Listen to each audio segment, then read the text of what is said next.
The evening was a pleasant one, with cool winds blowing through the streets of Scioria and the moon shining brightly in the sky. Zorian took it all in, feeling somewhat invigorated by the evening chill, and thought about life. It was interesting, Zorian mused, that even after all these years spent in the time loop, some simple experiences had eluded him until now. Getting thrown out of a coffee shop for disturbing the other customers, for instance, was an entirely novel experience. He glanced to the side, where Daimen and Fortov were currently having a tense face-off, staring at each other with serious expressions. He wasn't even angry, in all honesty. Yes, being ejected out of the building was mildly embarrassing, but it didn't bother him all that much. What did bother him was that even after causing such a commotion, they still failed to even establish what the problem was. Honestly, these two. Fortov, look, Zorian began cautiously, I understand you being mad at Daimen, but you're only shooting yourself in the foot here. The reason Daimen sought you out is because he wants to know why you're angry with him. If you want to get rid of him, just tell him what your problem with him is and he'll go away. Well, probably. Don't you start, Fortov said, giving him a suspicious frown. You helped him set this up, didn't you? I didn't ask you to seek me out, Zorian pointed out calmly. You decided that on your own. And nobody forced you to stay around and argue with Daimen either. You already have the salve you came for, no? You could have just picked yourself up and left the moment Daimen showed up. That's what I'd have done in your place. The fact that you stayed around means you do want Daimen to know why you're angry after all. For a second, Fortov just stared at him, a stony expression on his face. It was a somewhat alien look on the normally amiable Fortov. I so want to punch you in the face right now, you smug asshole, Fortov eventually said. But I suppose there is something to that logic, so I'll restrain myself. Finally, Daimen mumbled, just loud enough for both of them to hear him. All this dancing around and refusing to say what's bothering you, I almost thought you had turned into a woman while I wasn't looking. Fortov glared furiously at him, to which Daimen reacted only by rolling his eyes. Thankfully, the shouting didn't start up again. It seemed that Fortov had gotten his anger out of his system a bit. Right, now, just before the nice waitress asked us to leave the premises, I believe you were saying something about your problems with the academy being Damon's fault. Zorian prompted. It was in his best interest to help Daimen get his answer now, or else the man would no doubt make more annoying plots like this one in upcoming restarts. Which is ridiculous, Daimen butted in. We barely even interacted with each other by the time Fortov started attending the academy in Scioria. Yes. Fortov said, pointing his index finger at Daimen with a stabbing motion. Then he repeated the gesture for emphasis. Yes, that's exactly my problem. We barely interacted at all. What? Daimen asked uncomprehendingly. You don't even know what I'm talking about, Fortov said, more as a statement of fact than a question. I think that's what pisses me off the most about this. You don't even remember. You've completely forgotten all about your promise. What promise? Daimen fumbled. You were supposed to help me.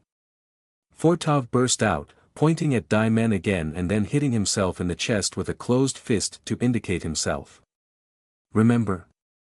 I came to you before enrolling here and asked you if I could count on you to support me when I run into troubles at the academy, and you said yes. You said I could always come to you for help if I needed it and that it's no issue at all. Daimen visibly winced at those words. Oh, he said weakly. That. Yes, that, Fortov said sullenly. I was such a fool to actually trust you on that. What good is a promise like that when you're always busy with something, always unreachable and brushing me off when you're not? You probably forgot about that promise the moment you made it if you ever took it seriously at all. I made that promise in good faith, Daimen protested.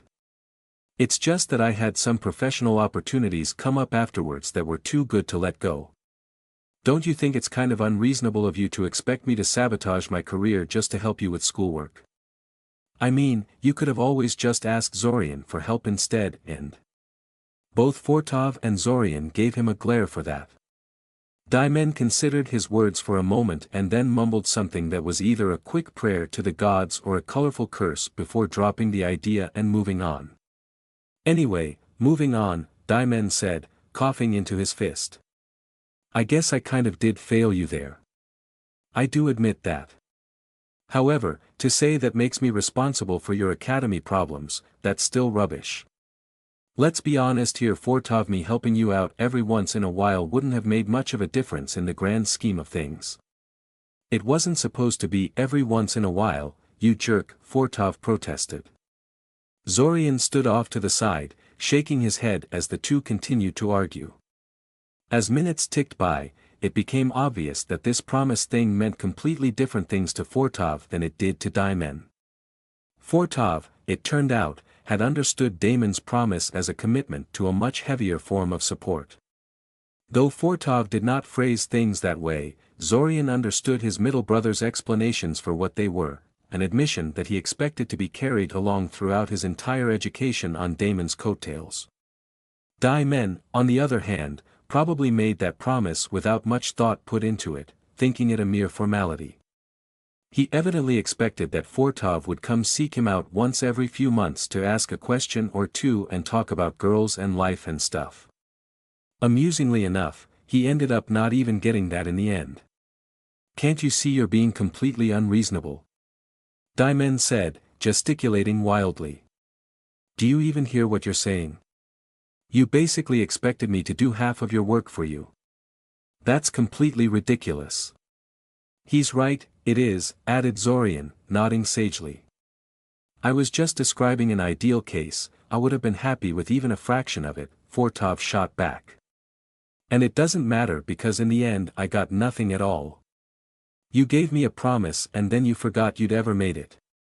That's a jerk thing to do, no matter how you try to spin it. He's right, it is, added Zorian, nodding sagely. Shut up, Zorian, they both said in perfect synchronization. Zorian pretended to stagger back from the outburst and mimicked clamping his mouth shut. But seriously, you're being kind of crazy here, Daimen said to Fortov again, a little more sedately this time. I get that you're having problems with your studies, but... Man, you just don't understand, Fortov complained, cutting him off. This city, this academy, it's out of my league. I know this. I've always known this. I know my limits. I'm not as smart as you and Zorian. You're plenty smart, Fortov, Zorian cut in. You're just lazy. Fortov didn't even try to refute him, but Daimen gave him a sidelong glance. I thought you were going to keep quiet, Daimen asked. I lied, Zorian said with a careless shrug. Whatever, Fortov said, exhaling heavily. I'm not as good as you two. Happy now? Zorian made a circular motion with his hand, signaling him to keep going. Anyway, my point was that I only agreed to enroll here because Daimen said he would support me. If I had known I would have to do this alone, would have told mother and father to enroll me somewhere else. Somewhere less prestigious. But they pushed hard for this, saying what an opportunity this is, and I thought, well, at least I'll have my genius older brother there to help me sort things out. Zorian didn't say anything after that, quietly waiting by the side and letting the two of them talk. He didn't feel much compassion for Fortov's plight. Daimen may have a cause for feeling a little guilty about how things turned out, but all Zorian saw was the same old Fortov he'd known from his childhood, a lazy, shallow asshole constantly looking for ways to shift his own responsibilities onto people around him. He was darkly amused when the two of them eventually decided to just take a step back and have another meeting in a week or so, something that would never happen, and Daimen damn well knew so. Oh well, it wasn't really Zorian's problem. That is, until Fortov left the scene and Daimen tried to make it his problem. No, Daimen, I am not going to delve into the hows and whys of Fortov's failures and assemble a tutoring program for him, Zorian bluntly told him. Why not? You do for Kiriel and even that female friend of yours, Daimen said. He's your brother, Zorian. Sorry, but you can't guilt-trip me into doing this. Mother's antics have made me completely immune to guilt trips, Zorian said dispassionately. I am sick and tired of having to pick up after Fortov's failures time and time again. How about you do it for once in your life? You're the one who made a promise that you failed to keep, no? Don't you think it's in poor taste to try fobbing this off on me so quickly after your little heart-to-heart with Fortov? The restart is just about to end. When else am I going to talk to you about this if not now? Daimen protested. And I don't retain memories over the restarts like you do, that's why I can't do it. But you can leave yourself notes at the end of each restart and work on the problem that way, Zorian countered. You are doing that very thing in order to figure out how to get mother and father to accept your marriage to Orisa, so I don't see why you can't apply it here too. Daimen frowned, either because he did not like the idea or because he was reminded of how utterly he had failed in his task of convincing them thus far. He's your brother, Daimen, Zorian said, flinging his words back at him. Ugh, Daimen grumbled. You can be such a little shit sometimes. Fine, you win. I guess it has to be me. But I'll need you to do me a small favor. One restart ended and a new one began. At the start of the new restart, Zack and Zorian immediately invaded Jornak's home, knocking him out, kidnapping him and searching his home. They found Veyers dead in the guest room, just like Jornak's story in the previous restart suggested they would. Using his brand new soul perception and a couple of soul magic forensic spells he had stolen from Sudamir's mind, unsurprisingly, necromancers had a very developed tradition of analytic spells meant to be used on corpses. Zorian determined that Veyers was in a virtually identical situation as the soul-killed Arania beneath Scioria. Normally, when one soul was ripped out of their body, there would be subtle signs left etched into the flesh of the deceased, and these could be used to infer the method of extraction used. Neither the Arania nor Veyers showed such traces, though it was as if they were merely flesh puppets that had never held any life to begin with. They had expected such a result, but it was nice to have things confirmed so clearly. After examining Veyers' body, they moved on to Jornak. Zorian had expected the young lawyer to be absolutely livid at them, but the way they just barged into his home and brutally subdued him must have clued him in to the fact they weren't here on behalf of regular law enforcement. Or maybe it was their age. Zorian sometimes forgot to account for that little detail, as he felt pretty old these days, but he and Zack still looked like teenagers. Jornak was thus a lot more subdued this time around, too terrified about what they wanted to do with him to put up much of a resistance. Sadly, interrogating him with the aid of truth potions and mind magic yielded very little of note. Everything was mostly as Jornak had said in the previous restart, except that Veyers was also something of an informant for the young lawyer. In addition to being a friend, he basically reported anything interesting that occurred in his house to Jornak, who then forwarded the information to the cult of the World Dragon. Thus, Veyers was something of an unwitting low-level spy for the cult. Finally, Zack and Zorian sat down one day to discuss their findings and what they meant regarding the identity of Red Robe. So, Zack began, we've confirmed that Veyers is either Red Robe or connected to him in some fashion. His body is clearly just a meat puppet that never held a soul to begin with, just like the bodies of your Iranian friends beneath the city. Either he was somehow connected to Red Robe and the man decided to use soul kill on him, or he is Red Robe and this is what happens to a controller's body when they leave the time loop. Is that about right? It is, Zorian confirmed. Additionally, the fact Red Robe saw fit to delete your memories of Veyers reinforces his importance. We haven't been able to find anyone else whose entire presence had been scoured from your mind, so whatever link he has to Red Robe isn't small. He also has a reason to be bitter at the city in a link to the invasion, however tenuous, Zack added. Yeah, he could totally be Red Robe. Even his height and build matches what I remember of him when he attacked me at the start of that one restart. Sadly, that is not real proof of anything, Zorian said, shaking his head. At the level of skill we are working at, that sort of thing is trivially easy to fake. All it takes is a quick transformation spell and you could radically change your height and build. Well, he did attack me at the very start of the restart when he was undoubtedly in a hurry and didn't have much time to make detailed preparations. Maybe it slipped his mind. You have a better memory than I do and you saw him up close. How does the red robe in your mind compare to Veyer's? Zorian considered it carefully. After a while he decided that Zack was right. Veyer's did have the appropriate height and build to be the red robe in his memories. It is as you say, Zorian said slowly. He does kind of fit under that robe. But really, in order to get to the bottom of this, we need to find out what happens when a controller leaves the time loop. This should tell us whether Veyer's is just a soul-killed victim or the very mastermind we are looking for. And how are we supposed to do that? Zack complained. That stupid guardian of the threshold thing refuses to entertain hypotheticals like that. We already asked it what happens in this scenario, remember? It simply insisted that no such thing could transpire. Besides, we still don't know what method Red Robe used to leave. If he's a later addition to the time loop like you assume he is, he couldn't have used the normal method to do so. He would have run into the problem of his original already having a soul, which should have led to the Guardian refusing to cooperate. Depending on what method Red Robe used to leave the time loop, the answer to the question of what would happen to his body might radically change.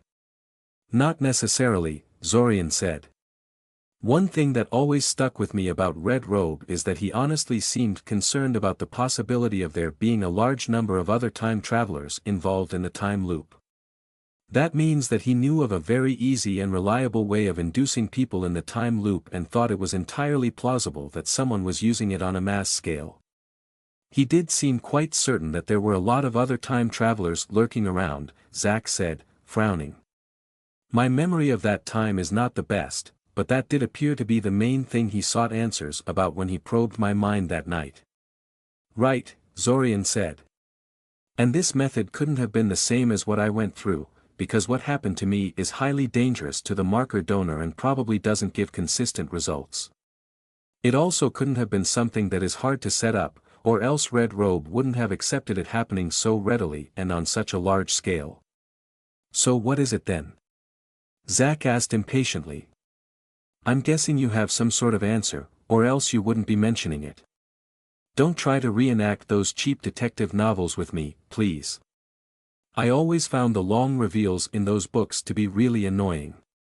Fine, I'll be blunt, Zorian sighed. Killjoy. I think Red Robe was simply using a modified temporary marker to persist in the time loop. Sure, they're supposed to last only 6 months, but that's probably just an extra restriction rather than something inherent in the marker itself. And my own marker demonstrates quite clearly that these markers can be damaged. Perhaps selectively damaged, allowing people to remove some of the functions. There have to be some protections against that, Zack frowned. I doubt that the makers of the system would just allow people to tinker with their work like that.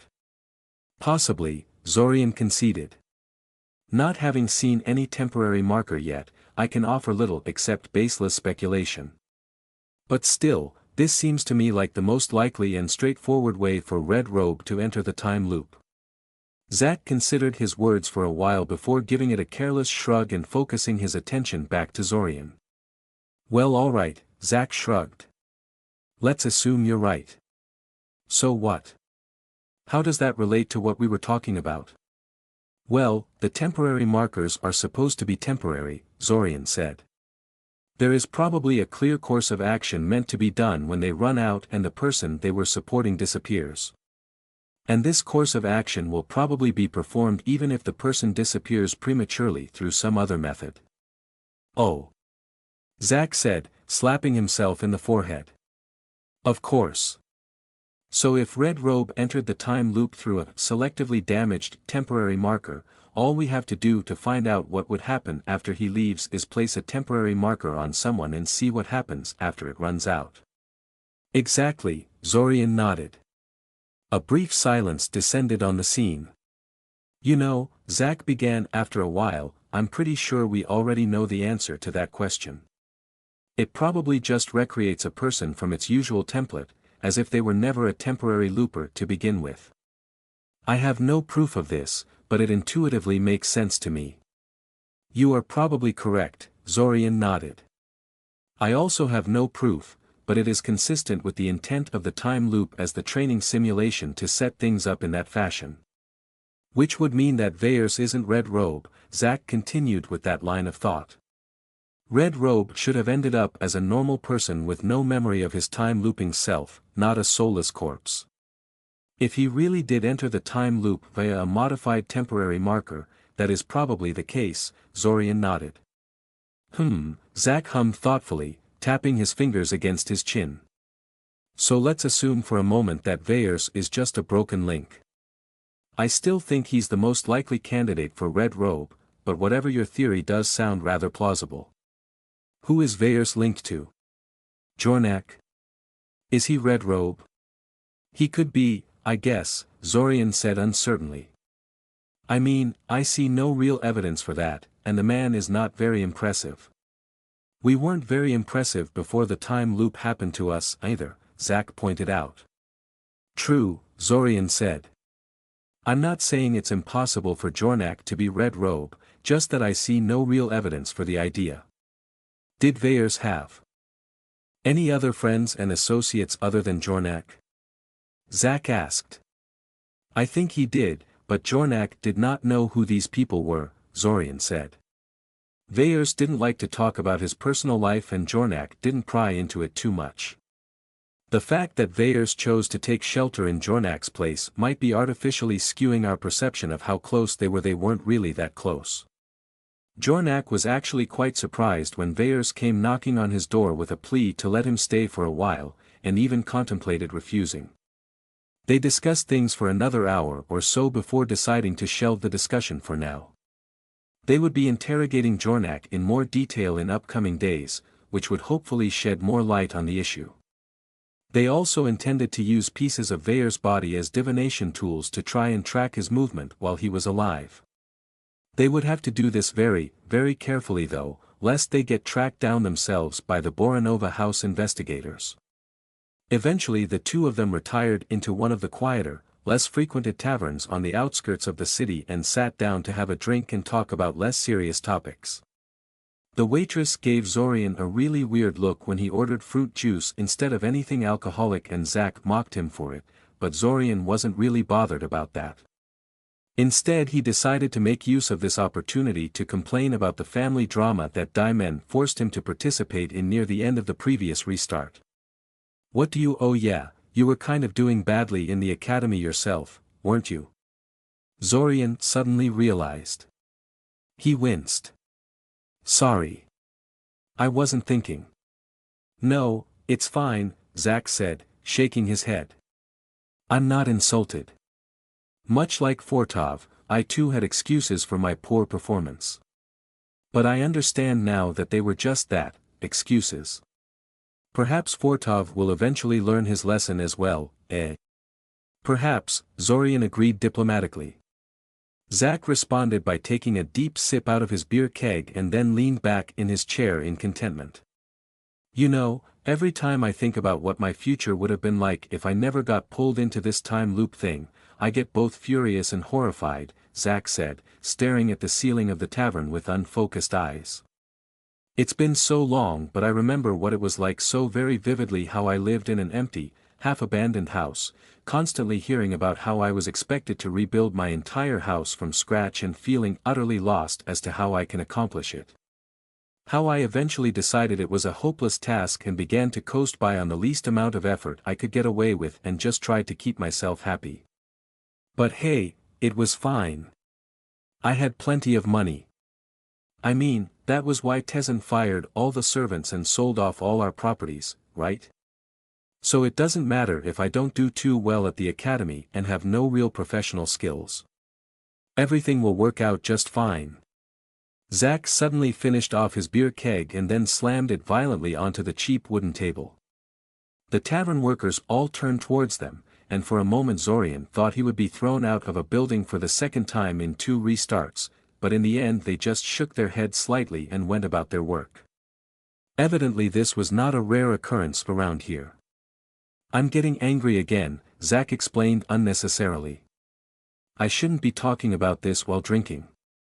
Zorian scratched his cheek awkwardly, not sure how to respond to that. He was really regretting starting the topic about Fortov now. You know what the problem with teaming up with you is? Zack asked him suddenly, staring intently into his eyes. He didn't wait for his answer. I can't start a restart by beating Tezen into a bloody pulp anymore. I used to do that every once in a while to work out my frustrations. Zorian remembered that. It used to occur quite frequently, leading up to a lot of speculation about Zack and his reasons for doing that. It's probably for the best you stop doing that, Zorian told him. You might develop unhealthy habits and end up becoming a fugitive for no good reason once we're out of the time loop. That would be a pretty sad way for all this to end, no? I guess, Zack said. But it was so satisfying. Zack eyed his keg for a couple of seconds, as if considering if he should get himself another, before sighing and pushing it to the side. Good. He'd rather not deal with a drunk Zack right now. What do you intend to do about Tezen, anyway? Zorian asked. When we get out of the time loop, I mean. What else? I'm going to sue him into oblivion, Zack said. He may be powerful and well-connected, but I still have some friends in high places and he was pretty brazen in his actions. He broke the law when he robbed me of my inheritance and I'll do my best to make him pay for it through official channels. If that doesn't work well, I hope it doesn't get to that. I see, Zorian said. I didn't see you do any research on the topic thus far. I've already done all the preparations a long time ago, Zack said. I have all the evidence I need, I know how to blindside him when putting things into motion and I can afford to hire the best damn lawyers in the country to represent me. There is nothing more that can be done within the confines of the restart. These kind of legal cases take years of legal wrangling, not weeks. Still, a strong start does count for a lot and all the lawyers I spoke with tell me I have a good chance of winning. That's good, Zorian nodded slowly.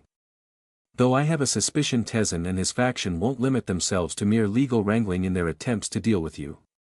I know, Zack grinned. But you know me. I don't shy away from danger. Let them come. It will just give me a stronger case when it turns up what they've been up to. Anything I can do to help? Zorian asked. Probably not, actually, Zack said, shaking his head. This is mostly a job for lawyers, not for the likes of us. Once I put things into motion, I just need to keep the money flowing and ward off any assassination attempts and the like. But we'll see. Rest assured I will not be too shy to ask for help from my fellow time traveler. The conversation wound down after that, and they each went their separate ways for the day. The upcoming days were going to be somewhat busy ones, involving a great deal of preparations and planning. It was time to visit Silver Lake again and this time they planned to seriously try and convince her that the time loop is real. When Zack and Zorian showed at Silver Lake's hidden base, they came carrying the Grey Hunter's egg sac and the ancient giant salamander that Silver Lake was looking for. The eggs were acquired in the exact same way they had been in the previous restart. As for the salamander, they just went to the same place Zorian had found it in the past and then started their search from there. Eventually, after 2 whole days of searching up and down the river and examining nearby hiding places, they found the giant salamander buried in the mud of one of the flooded caverns, almost undetectable if one didn't know what to look for. Without an appropriate starting point, it would have taken them forever to track it down. But no matter, the point was that they had both of the ingredients that Silver Lake wanted so badly for her youth potion, and Zorian had created the keystone that Silver Lake had shown him how to make in the previous restart. They also loaded up a bunch of combat golems into the portable palace orb, ready to be taken out at a moment's notice, just in case Silver Lake reacted badly to their approach, something that was entirely possible, but unavoidable. They didn't have the time to take things slowly anymore. I'm ready, Zack said, twirling a combat staff in his fingers to pass the time. Go ahead and ring the bell. Zorian nodded and activated the keystone in his hands. Nothing visible happened, but Zorian was sure he had performed the action correctly. Now they could only wait. They had to wait a surprisingly long time, longer than they had to the last time they had come here. Zorian suspected this was because Silver Lake was studying them from inside before deciding to come out, and this time they had come more heavily armed and visibly dangerous. Eventually, however, she decided to greet them anyway. The fact that Zack had gotten bored at some point and started building a giant statue of himself via alteration spells right outside her home might have motivated her to hurry up. "How the hell did you activate that old piece of junk?" she immediately demanded, squinting at each of them suspiciously. "I never gave anyone a matching keystone. Hell, I never even made any matching keystones." Suspicious. Very, very suspicious. "Who are you two?" "To answer your last question, I am Zack Novita and this is Zorian Kaczynski. We are but humble academy students coming here to pay our respects to a living legend," Zack flattered shamelessly. Silver Lake snorted derisively at him, saying nothing. "And also to arrange for a trade, I guess. Or should I say renegotiate our existing one? After all, this is the second time we're meeting like this." "I don't think so," Silver Lake said curiously. "I don't remember you. I may be old, but I'm pretty sure I'd never forget a couple of brats as brazen as you two. I mean, I kind of like that kind of attitude, but only when it's directed at other people." "That's just because your memory of our meeting has been wiped clean from your mind," Zorian said in a carefree manner. "Nothing to worry about. Anyway, here is a gift." Zorian reached into his backpack and withdrew a bottle of brandy and a box of sweets from it, which he then handed to a surprised Silver Lake. She made no move to claim them, looking at both objects like they were poisonous vipers. "A gift?" she asked emotionlessly. "It is customary to bring gifts when visiting someone," Zorian said sagely. "It's an important tradition."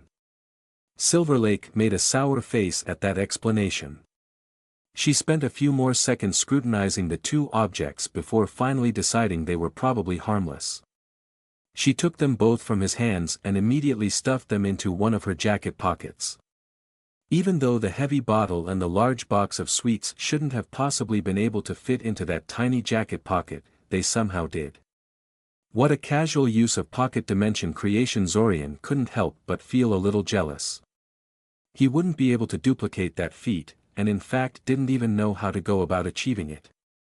He could only extend the space of rigid containers right now, and had no idea how to use something as flexible as a pocket as a base for a pocket dimension. He knew it was unreasonable to expect to be as good as Silver Lake after only a month of instruction, but this was a pretty stark reminder of how far he had to go to match the old witch's expertise in that regard. Silver Lake grinned at him in triumph, savoring this little victory for all it was worth. "Let's back up a bit, shall we?" she asked, a little more confident this time. "You said something about my memory being wiped?" "Yes," Zack nodded. "You see, about a month ago we came to you with a certain offer." And Zack started giving Silver Lake the summarized version of what happened in the previous restart, though they took pains to temporarily omit any mention of the time loop itself. They figured it would immediately make Silver Lake disbelieve anything else they had to say if they started with that. Instead they just narrated the general terms of their deal and the way she had instructed them in the art of pocket dimension creation and occasionally sent them on random errands. And they used plenty of props in their explanation. When they spoke of how they offered the previous version of Silver Lake Grey Hunter's eggs, they took the eggs they obtained in this restart out of the portable palace orb and showed them to her. When they spoke of how Silver Lake told them she also needed an ancient giant salamander to complete her youth potion, they took out the living salamander they captured and showed it off as well. Silver Lake's eyes shone brightly when she saw the two alchemical ingredients she wanted the most laid out in front of her, but she remained silent and motionless as she listened to their story in a rapt manner. When it came time to move the story into Silver Lake's home dimension, though, her expression fell and turned grave. This was because Zorian started using illusionary scenes from his memory to illustrate his points. Normally these kinds of illusory images weren't worth much as a proof. After all, nothing stopped the illusionist from fabricating things, and people's memories tended to be kind of fuzzy in even the best of cases. However, Zorian had the ability to remember a scene down to the tiniest detail, and it wasn't like one could randomly invent a detailed layout of Silver Lake's dimension and be correct. He could replicate the image of her favorite cauldron down to the tiniest scratch and replicate the exact number of dried onions and mushrooms hanging from the hooks on her wall. It was a pretty damning proof that he had at least been there at some point, even if he wasn't telling the truth about anything else, and Silver Lake clearly knew it. "Stop, stop," she suddenly told him, waving her hand in a forceful manner.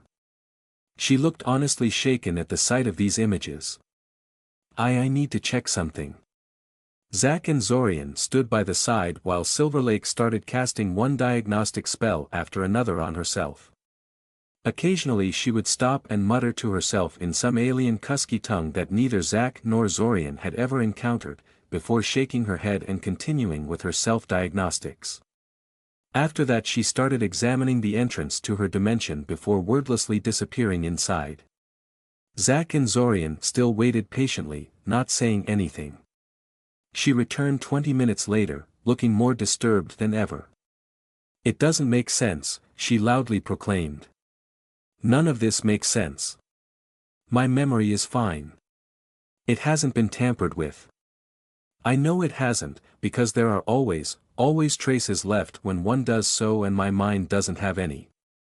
But you've clearly been inside my home long enough to dig up that old stone and puzzle out a matching keystone for it, long enough to memorize every corner of it down to the smallest detail.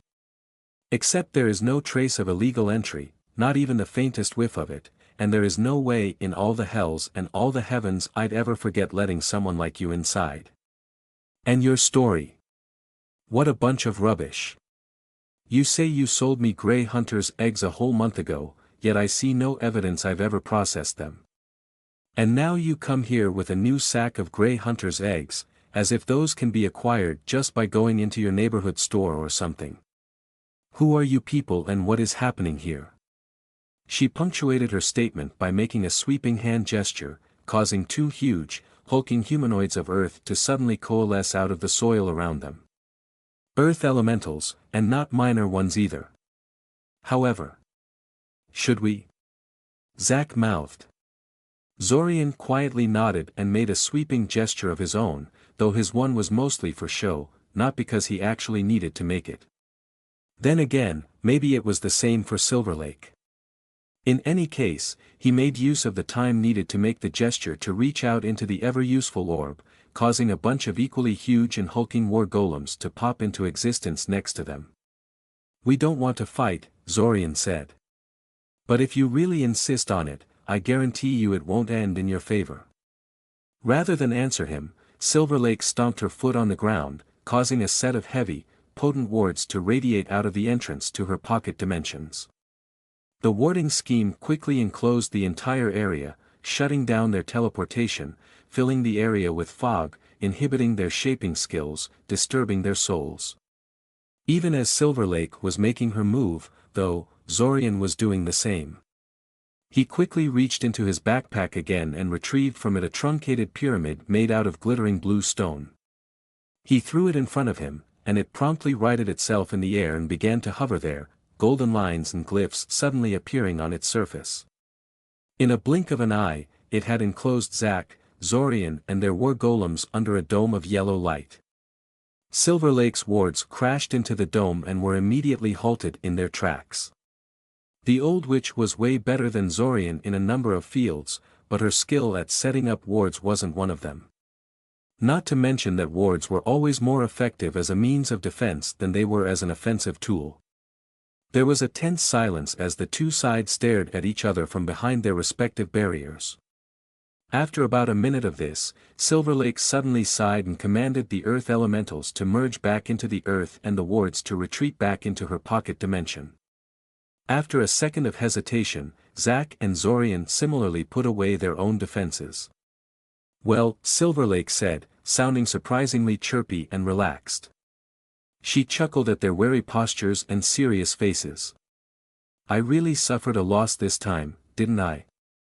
I guess this is what I get for trying to escalate things into combat.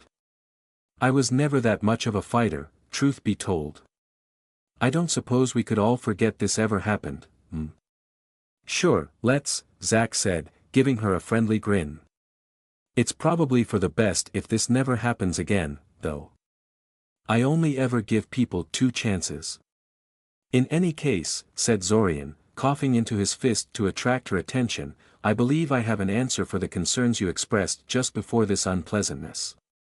You were wondering how this was all possible, yes? Yes, she bluntly confirmed. I'm very curious as to how this could happen. It's like this, said Zorian, creating another illusory scene, this one depicting the planet they lived on, spinning placidly in the air.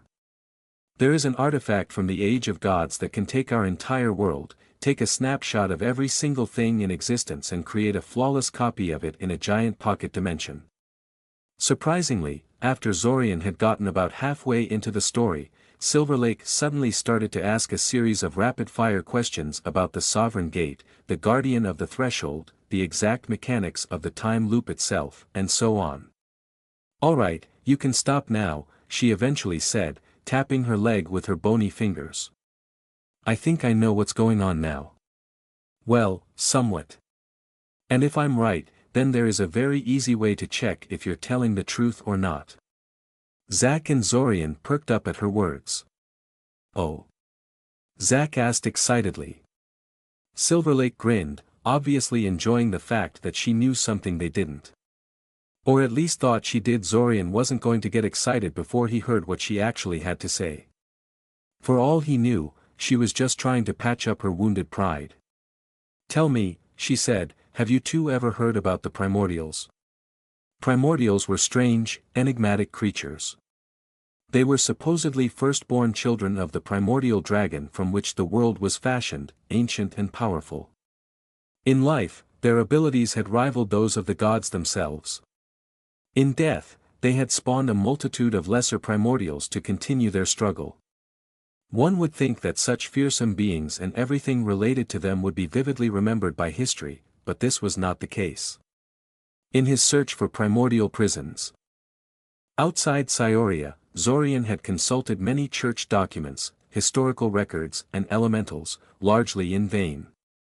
Primordials may have been powerful and frightening in their heyday, but they had been sealed away thousands of years ago.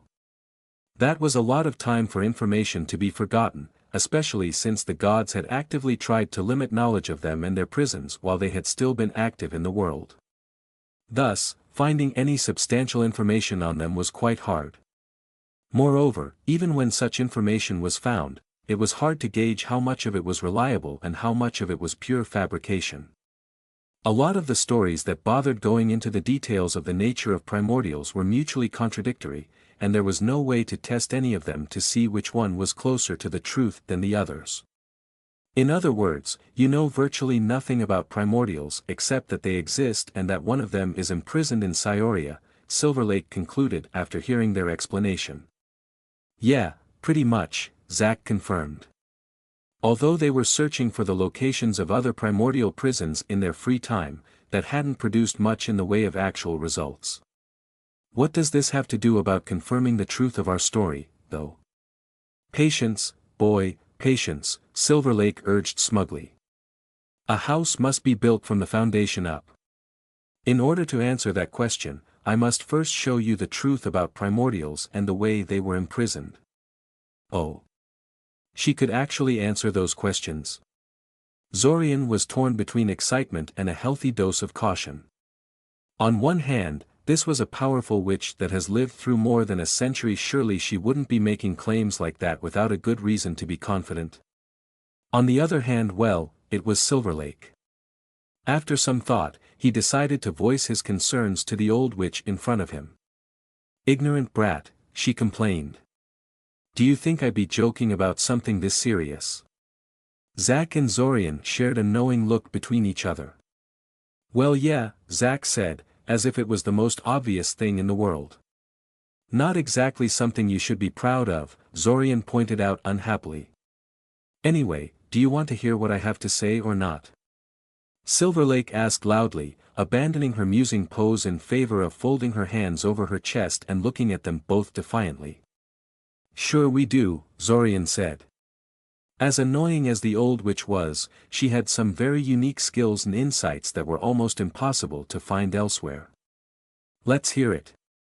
Silverlake stayed silent for a few seconds.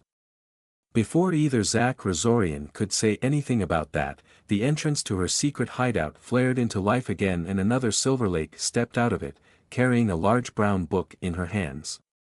Zorian raised an eyebrow at this. Silverlake having some kind of duplicate was not that surprising. There were lots of spells that duplicated the appearance of a caster in some way, after all. Even if it was an actual simulacrum, Zorian still wouldn't find it unusual, since Silverlake was clearly proficient in soul magic. The really interesting question was which Silverlake was the real thing, the one they've been talking to all this time or the one that had just walked out of her dimensional hideout. He activated his newly acquired soul perception and took a look. It was not easy for Zorian to use his soul perception. Training it had been slow and frustrating thus far, though he had been told by Alanik that he was doing just fine by normal standards. He'd had the ability for less than a month, so it was to be expected that his control over it was crude and that he had trouble interpreting what it was telling him. Zorian imagined this was how non-psychics felt when they tried to train their non-structured mind magic into something usable. Still, identifying whether something in front of him had a soul or not was well within his modest capabilities. With that in mind, he focused his soul perception on Silverlake and immediately realized that she indeed had a soul. She wasn't an illusion, a remote-controlled puppet or a simulacrum, then. So they had actually been talking to the real Silverlake up till now. That was nice to know. Just to be thorough, he shifted his soul perception to the approaching book-carrying Silverlake and... she had a soul too. What? Zorian shifted his attention between one Silverlake and the other repeatedly, trying to work out what was happening here. It was no use, though his soul perception simply wasn't sophisticated enough to unravel this mystery and he didn't want to start casting analytical divinations at the old witch and her weird clone. Blatantly scanning someone without their explicit permission was widely considered to be rather rude and insulting behavior. The other Silverlake soon reached the one Zack and Zorian had been talking to and gave her the book she was carrying. The first Silverlake glanced at the book, nodded slightly and then snapped her fingers. The other Silverlake seemingly imploded, badly startling both Zack and Zorian, her form collapsing into a smoky black ball. The ball existed for only a moment before reforming itself into a large black bird, which promptly hopped onto Silverlake's shoulder. It was a raven, Zorian realized. Of course. Zorian thought, slapping himself in the forehead. Silverlake had a raven familiar. The link between a mage and their familiar allowed both of them to assume the form of one another really easily, provided that the mage knew the proper spells. And Silverlake no doubt knew the proper spells, because familiar magic was one of the things that witches were known to be really fond of. Hell, she'd even found the way to shield the raven's mind from scrutiny, preventing Zorian from easily identifying it as a shape-shifted animal. Zorian opened his mouth to say something but was interrupted when Silverlake tried to blow away the layer of dust on the cover of the book and ended up sending herself into a coughing fit due to all the dust suddenly flying into her face. The raven cawed indignantly at this, flapping his wings a couple of times for emphasis. "Shut up," Silverlake said to the raven in between her coughing and wheezing. She glanced towards Zack and Zorian. "And why are you two just standing around like that? Come closer and take this blasted thing away already. Who do you think I brought it for? Do you think I wanted to refresh my memory or something?" Zorian stepped closer and Silverlake immediately pushed the large leather-bound tome into his hands. He grunted softly and took a step back, caught off guard by her sudden movement and the book's considerable weight. "Damn, this thing was heavy. Read this and everything will become clear," Silverlake said, finally getting her breathing under control. Zorian eyed the heavy leather book in his hand suspiciously. The cover was brown and nondescript, with a title that proclaimed, in plain white letters, that this was a collection of cookie recipes. Flipping the random pages of the book seemed to reinforce this claim. He glanced at Silver Lake and saw that both she and the raven perched on her shoulder were eyeing him closely, waiting for his reaction. With a small sigh, Zorian swiped his hand across the book and cast an appropriate dispel, shredding the illusion covering the book into pieces. Following that, he was confronted with a lot less innocuous title, Unspeakable Cults, Volume 4. You just can't resist pulling these kinds of tricks all the time, can you? Zorian asked rhetorically. You made a lot of tall claims today, Silver Lake shrugged. It's only natural for me to test them every now and then in small ways. If you two are really a bunch of old-time travelers like you claim to be, a simple illusion wouldn't have posed a problem for you. Besides, I can't exactly leave a book like this out in the open without disguising it somehow. What do you mean?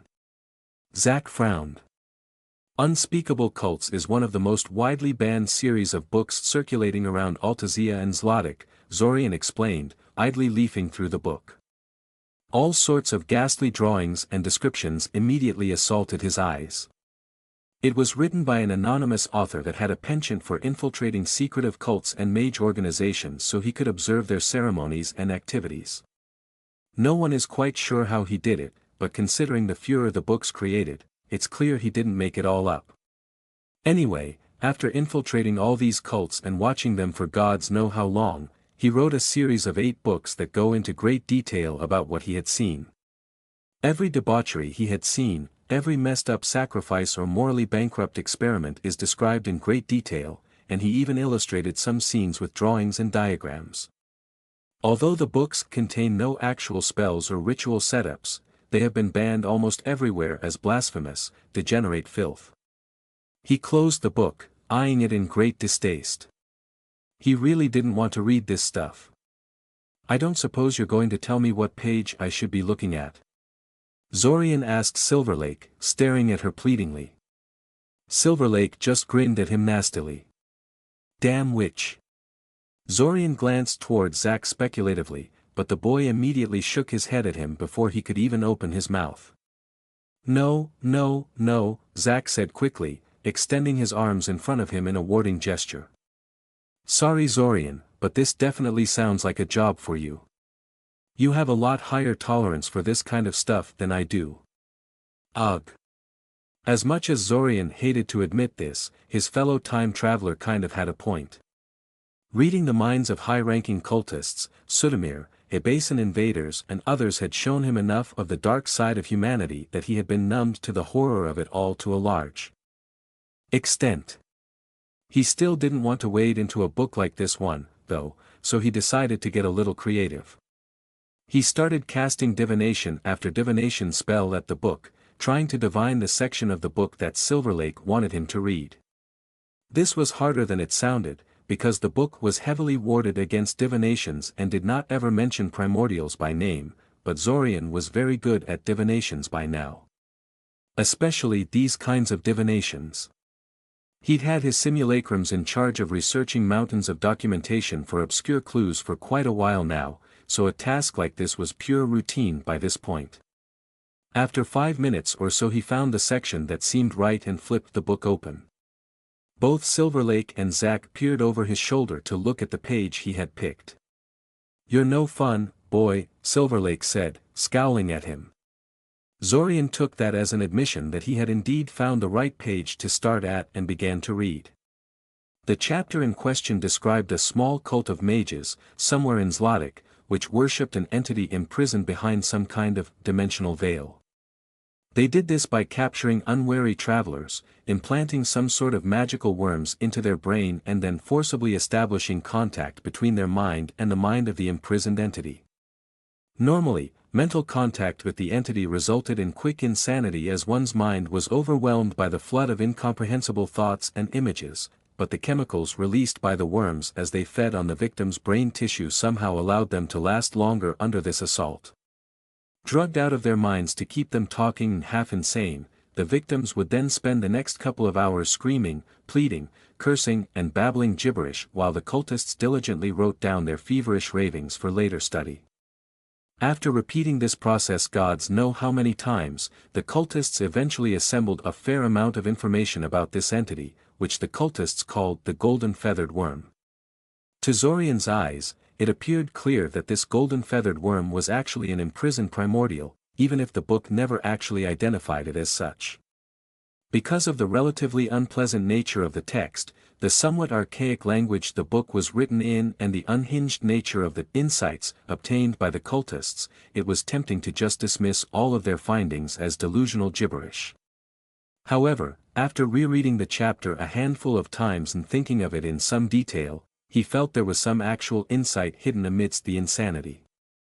The victim's mutterings of eyes between spaces, time that moves in braids and spirals, bones that stretched inside and outside and other such nonsense all hinted at the idea that the golden-feathered worm was a very dimensionally complex being. The path of the golden-feathered worm is the path of the self as the universe, the book said. Indeed, the rest of his kind is also as such, each one a world unto itself, their flesh but a thin, porous cloak to hide the depths beneath. That was interesting, to say the least. The book was basically saying that primordials were not really creatures in the way Zorian commonly understood it, but more like living miniature universes. He didn't know what to think about that. It sounded crazy, and considering where it had come from, Zorian would normally dismiss the idea without a second thought. He handed the book to Zack, who had given up on trying to read over his shoulder a while ago, but would probably still want to see what the book had to say. Zorian couldn't wait to see his face when he got to the lovingly illustrated description of the worm implantation procedure. So? Silverlake asked, not bothering to wait for Zack to read the book too. What do you think? I presume you're referring to the idea of primordials being living universes masquerading as flesh and blood beings. Zorian asked. Wait, really? Zack asked incredulously, slowly leafing through the book. He was going through it too fast, so Zorian assumed he was only skimming the text instead of meticulously poring over it like Zorian had done. How does that work? Read the book and you might get your answer, Silverlake said blandly. What a lie. Zorian had read that chapter several times over and he still had no idea how that could possibly work. But yes, that is what I was getting at. Great, Zack said. But what does that dash? I think we are living inside a primordial, Silverlake said.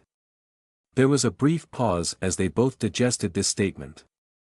I think you're going to have to explain that a little, Zack said slowly, letting the book hang by his side for the moment so he can focus on her better. Well, provided that what you are saying is at all reliable, Silverlake said. You are saying that this sovereign gate thing can copy the entire world and create its very own miniature universe to house it all. Oh, and run the whole thing at absurd temporal dilation levels. That is not the level of power you get from a divine artifact. The gods may have been able to build such things, I don't know, but I have never heard of them handing out something on this level of power. Surely such a device would require an absolutely titanic expenditure of divine energy to produce, no? Sounds like a lot of effort just to give a mortal a new toy to play with. On the other hand, if the sovereign gate is just a modified, mutilated primordial well, suddenly the whole thing becomes a lot more plausible. Turning one of their ancient enemies into an item like that and handing it down to a measly mortal to use and abuse sounds exactly like something the gods of old would do. Especially if the primordial in question had irritated them particularly badly by primordial standards. A long silence descended upon the scene as Zack and Zorian considered the plausibility of the story. Silverlake waited calmly for their reaction, hands clasped behind her back.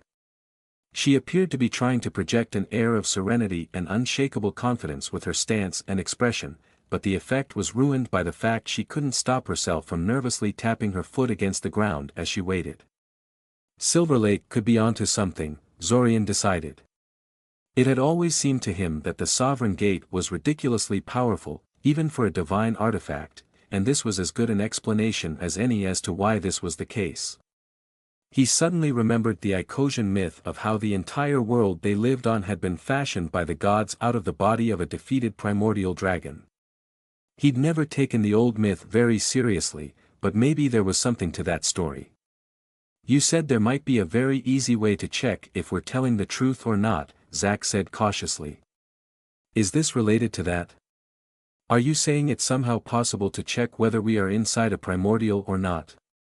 Well, perhaps, Silverlake said, humming softly to herself.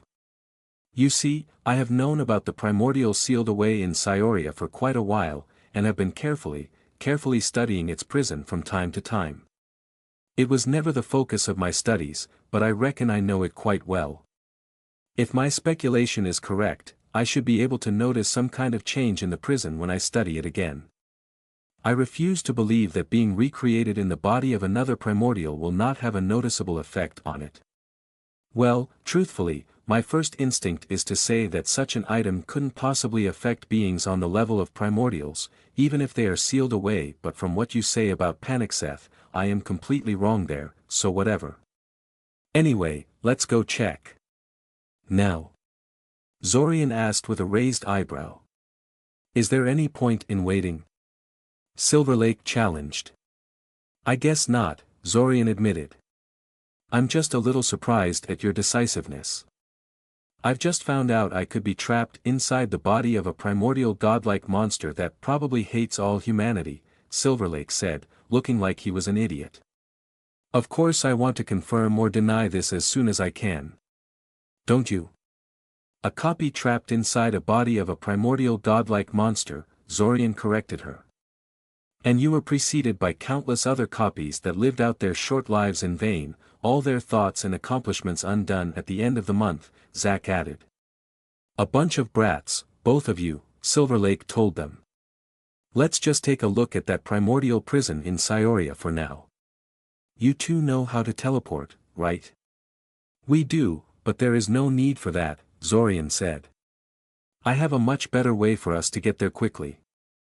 After the three of them returned to Scioria, via Zorian's dimensional gate spell, of course, they immediately proceeded towards the place the primordial was imprisoned in the massive circular abyss around which the city of Scioria was built, known simply as the Hole. Fortunately, accessing the Hole was not terribly hard. Although the incomprehensible amounts of mana gushing out of it were the foundation upon which the city rested, the Hole itself was not monitored very closely. The biggest concern the city had about it was that it was rather popular for people to commit suicide by throwing themselves into its depths, which meant they had to put a token patrol here and there to try and curb this behavior. These patrols were not very good and only checked the most obvious approaches to the Hole. So long as they didn't bring too many people and avoided making a spectacle out of themselves, they could linger inside as long as they wished. As they descended into the Hole's depths, Zack and Zorian questioned Silverlake about her interest in primordials. Silverlake claimed it was not something she had ever been overly concerned with, it was just that she had been alive for a long time and even casual study could build up to something substantial when you keep chipping at the problem over several decades. She also claimed that, like them, she did not know of any primordial prisons other than the one in Scioria. Zorian wasn't sure he believed her, to be honest. She knew Panicseth's prison well enough to give her confidence that she could detect changes in its dimensional boundary, but she'd only studied it casually. Zack and Zorian could only faintly detect the presence of the prison and little else, and it wasn't like their attainments in the field of dimensionalism and divination were low. Furthermore, while their search for other sites of primordial imprisonment had yet to bear fruit, they did have no less than 3 promising leads already, and that was with them casually directing some efforts at the problem, rather than dropping everything to pursue the issue. He was supposed to believe that Silverlake couldn't manage to find even one additional prison after spending gods know how many decades of interest in the topic. He had a feeling Silverlake was seriously underselling both her level of interest in this and her attainments in it. He even suspected that her incredible level of skill in the field of pocket dimension creation might come from pursuing this line of research. He did not voice his suspicions, though. He could tell that, although Silverlake was putting forth a confident fa. Ade in front of them, the things they had said had deeply disturbed her and made her uneasy. If he was too pushy, she might feel backed into a corner and lash out. Frankly, she had never struck him as the most stable of individuals to begin with. They didn't have to descend far into the hole to get access to Panicseth's prison. Unlike the palace orb and other pocket dimensions that Zorian was familiar with, primordial prisons seemed to have larger and more complex anchors to the main reality that extended over quite a large area. In fact, considering that Zorian had once witnessed Panicseth breaking out of his prison in the sky above Scioria, he suspected that the anchor extended well outside the hole itself. It was just that those parts of the anchor were too subtle for Zack and Zorian to detect them. In any case, once they had reached sufficient depth, Silverlake asked them to shut up and let her examine the prison in peace. So they did just that, sitting down on a couple of nearby rocks in silence while Silverlake did her thing. Zorian paid close attention to the spells Silverlake was casting. Though one couldn't learn a spell just from watching someone cast it, they could get a pretty good idea of what the spell was supposed to do if they were experienced or familiar with the relevant theory. Zorian was both, so there was a lot he could tell by watching Silverlake analyze Panicseth's prison. She used dozens of individual spells in her investigation, each one of them a lengthy and complex thing that seemed narrowly specialized for one specific function. Such unoptimized, hyper-specialized spells were probably something she had made herself, specifically to tackle the problem of analyzing a primordial's prison.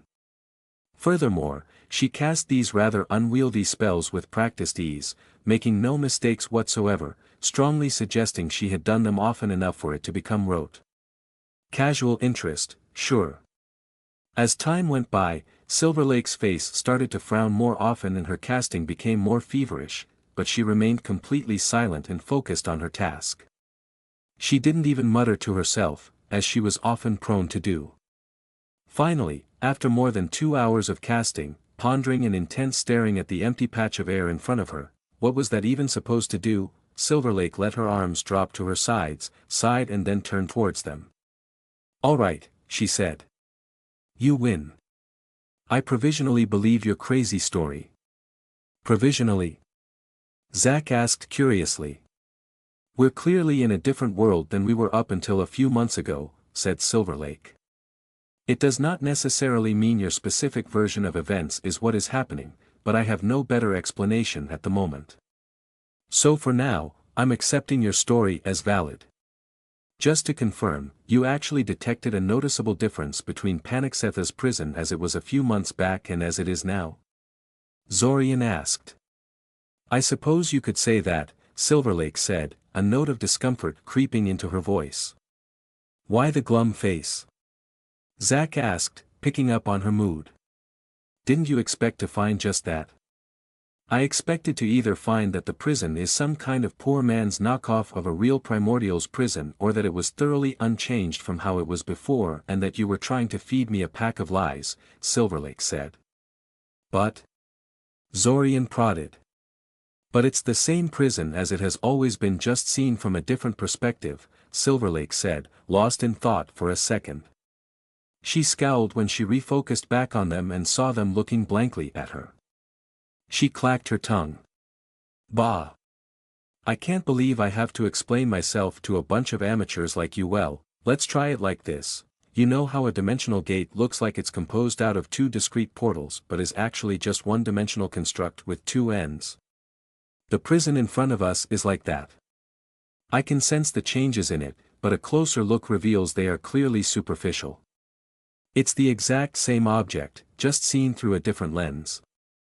Panicseth's prison exists simultaneously in both the real world and whatever the hell this place really ends up being. This sovereign gate of yours couldn't duplicate primordial prison grounds, but it could make them attach themselves to this world in addition to their original one, and it's giving me a headache. I don't know how this could possibly work and I don't know why someone would bother with this. Why didn't this divine toy just neglect the primordial prisons entirely instead of going to all this trouble to ensure access to them even in a recreation of a real world? Arg. She pulled at her hair for a second, not very hard, mind you, she seemed to do this just for dramatic emphasis, and then turned back towards the gaping abyss in front of them, staring at it in deep thought. After a few moments of silence, Zack asked the obvious question that Zorian was pondering as well. If the primordial prisons are objects that exist both in the real world and the time loop reality, doesn't that make them a sort of a bridge, for the lack of a better term? Zack asked Zorian quietly. If so, it might be possible to use them as a sort of conduit for opening a passage between this world and the real one. Hell, releasing one of them from their prisons might not even be necessary. I wouldn't place my hopes too high on such an idea, Silver Lake suddenly said. Apparently she wasn't so deep in her thought that she couldn't eavesdrop on their conversation. Primordial prisons are hard to perceive, never mind interact with. It would take vastly more skill to use them as a spell conduit then. She suddenly stopped and turned around to face them, an incredulous look on her face. Wait, what was that about releasing one of them? After convincing Silver Lake that something funny was going on with the world at large and that their time loop explanation was at least a little bit plausible, and smoothing out some unfortunate misunderstandings, Silver Lake reluctantly agreed to continue teaching them pocket dimension creation. In addition, Zorian had managed to talk her into selling them the analysis spells she used to study Panicseth's prison in exchange for both of the ingredients for her potion of youth. As much as she complained that such a trade was profoundly unfair due to the mechanics of the time loop, she just couldn't resist getting her hands on both of the ingredients she needed to complete her potion of youth. Unfortunately, convincing Silver Lake that they were onto something had one major unfortunate side effect: she was suddenly extremely interested in them. She wanted to know everything about them, where they came from, who their family was, where their allegiances lay, what their skill set was, how much money they had at their disposal, everything. And when they had refused to cooperate with that, she started to spy on them. And then mobilized some of her contacts. Apparently she wasn't as much of a total hermit as it appeared at first glance, to gather information on them when it turned out they were too good at evading and foiling scrying attempts and other magic-oriented methods of spying.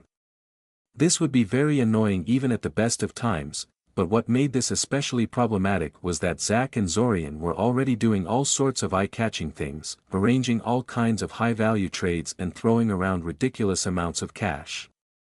This worked just fine as long as nobody was focusing on them, but the moment a bunch of nosy people were told to specifically look into what Zack Novita and Zorian Kaczynski were doing, well, suddenly they had a lot bigger reasons to be interested than one witch's curiosity. Even if Silver Lake backtracked and told these people that she changed her mind and no longer cared for the information, they wouldn't stop their investigation now. Ugh. Caught off guard by this change in their routine and forced to temporarily lay low, Zack and Zorian turned to other things to amuse themselves with. In Zorian's case, that something was the study of divine artifacts. Sitting around in a secret, warded house, Zorian stared at the small collection of items in front of him. There were 7 of them in total: a small silver pyramid, a dark brown wooden staff, a golden bell, a pitch-black disc covered in seemingly random scratches, a large green gem with several light motes trapped within, a large bronze compass and a plain-looking iron dagger. The dagger had been recovered from the ruins inside the portal palace orb, while the others had been shamelessly stolen from private collections and treasuries of small countries. Although it looked unremarkable, this pile of items would likely inspire greed in even the richest of individuals living on the continent. You know that it's almost impossible to find something useful by studying divine artifacts, right? Daimen said, staring intently at the gathered items. Zorian had reluctantly invited Daimen to join him in this task, seeing how he had much more experience with this sort of thing than he did. Entire groups have dedicated their lives to studying one specific divine item and came out empty-handed in the end.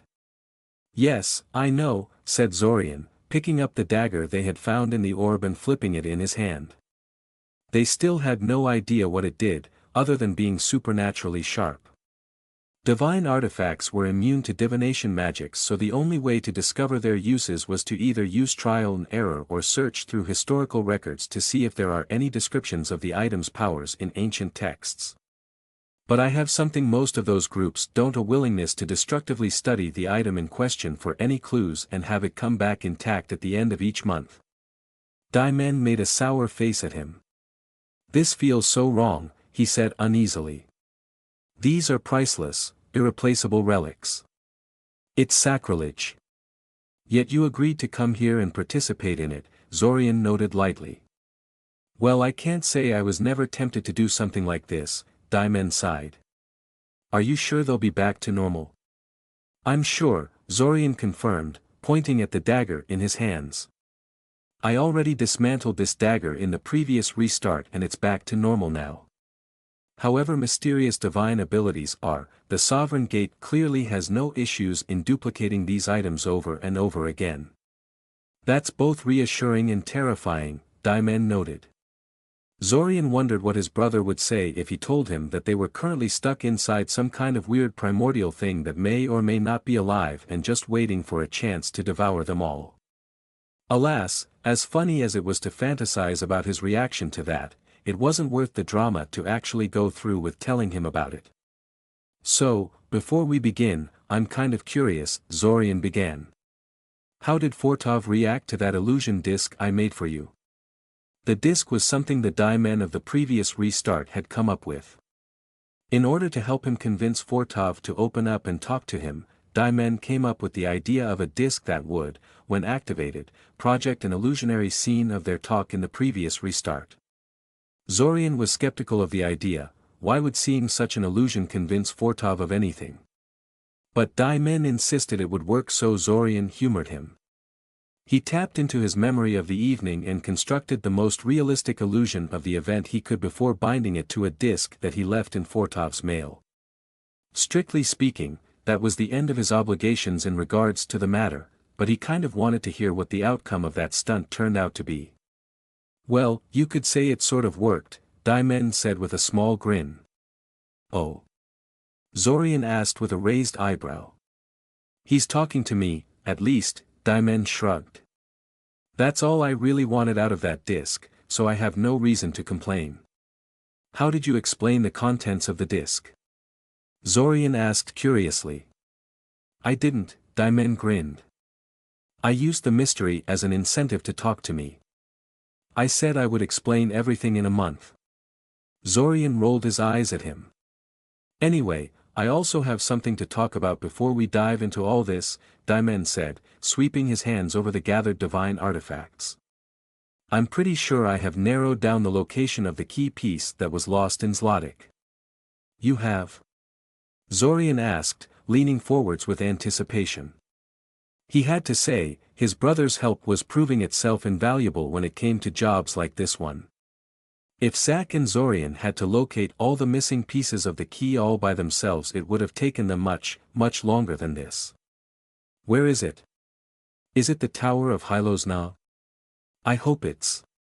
It's the ziggurat of the sun, Diamond interrupted him. Zorian leaned back into his chair with a groan. Out of all the possible options, the ziggurat of the sun was definitely the worst one.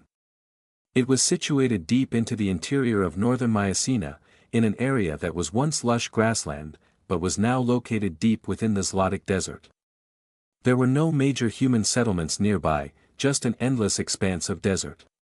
Simply approaching the ziggurat required a lengthy, difficult trek through these parched, desolate lands. And any expedition that reached the ziggurat itself would be faced with the tiny issue of the ziggurat's current inhabitants, Solrotham, a species of giant sapient desert wasps that had taken over the structure when the deserts had claimed the whole area. Solrotham were almost 3 meters long, possessed incredible strength and toughness, and there were hundreds of them living within the ziggurat. As for their friendliness, well, Solrotham was a local human word roughly translating to devil wasp. Zorian kind of doubted they would allow them to peacefully search their base for ancient magical artifacts. Sorry, Diamond said. I know how you feel, but I'm pretty sure I got it right.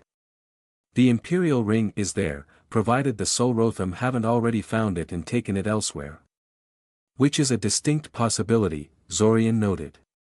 At least you have that inbuilt key detector, so we'll know if the ring is no longer there before we waste too much time on securing the place, Diamond shrugged.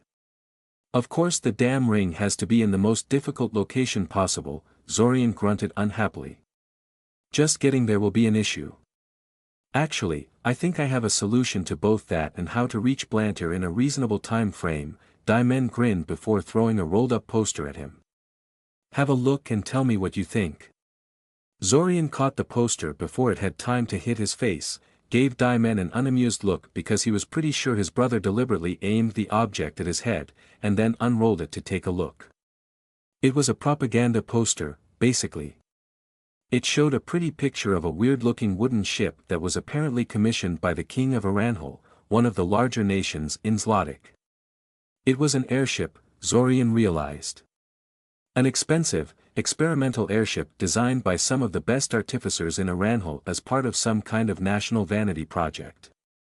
It was mostly done, the construction crew was just putting finishing touches on it currently, and it was planned it would undergo a test flight in a few weeks. So? Diamond said with a knowing smile on his face. What do you think? Zorian stared at the poster for a second before looking Diamond straight in the eye. I think we have ourselves an airship to steal. Airships were not held in very high regard among people who cared about such things. The idea of a flying vessel was something that had captivated mankind since time immemorial, of course, but every concrete design for such a vessel had been disappointing. After all, although magic could make a ship fly easily enough, doing so on a long-term basis was very expensive in terms of mana. Moreover, this cost increased massively if one wanted to not just fly, but fly fast and retain a healthy amount of maneuverability in the process, too. This was why very few mages employed magical flight without a pressing reason to do so, even though flight magic wasn't that complicated and many mages were capable of it. As a result of this fundamental issue, most airships couldn't actually fly around as they pleased, but instead had to follow fixed paths that took them through mana-rich areas that could sustain them in the air. And even so, airship designers still had to ruthlessly keep the vessel's weight down during construction. This made the resulting product relatively fragile and greatly limited the vessel's usefulness. They also tended to be rather expensive to build and maintain, as the materials which went into them tended to be on the pricier side, and the design of the vessel itself was something that required a whole team of skilled professionals. It also didn't help that there was no standard airship design available to the public, meaning that most airship construction teams started their projects from scratch and were often the only ones who could truly fix or modify the vessel. Finally, there was a tiny, yet very important issue of how incredibly lethal an airship crash was compared to, say, the sinking of a seagoing ship. If anything went wrong, it was all too easy for everyone on board to die. There had been a number of high-profile airship accidents over the years, including a rather spectacular one where the Tetran airship Jepit plunged straight into the sea not long after starting its maiden flight. And even if one ignored the possibility of a simple malfunction, there was still the matter of the many flying magical beasts that could easily crash the airship if encountered at an inopportune time. In light of all that, it was not hard to see why airships weren't in more widespread use. They were not economically viable for private interests, and state militaries generally found flying magical creatures to be more effective as an aerial combat force. Despite that, people stubbornly kept trying to make them viable. There was something about a flying vessel that people found irresistibly captivating. There were considerable differences between regions, however. The states of northern Mycena, for instance, were the leaders when it came to investment into airship research.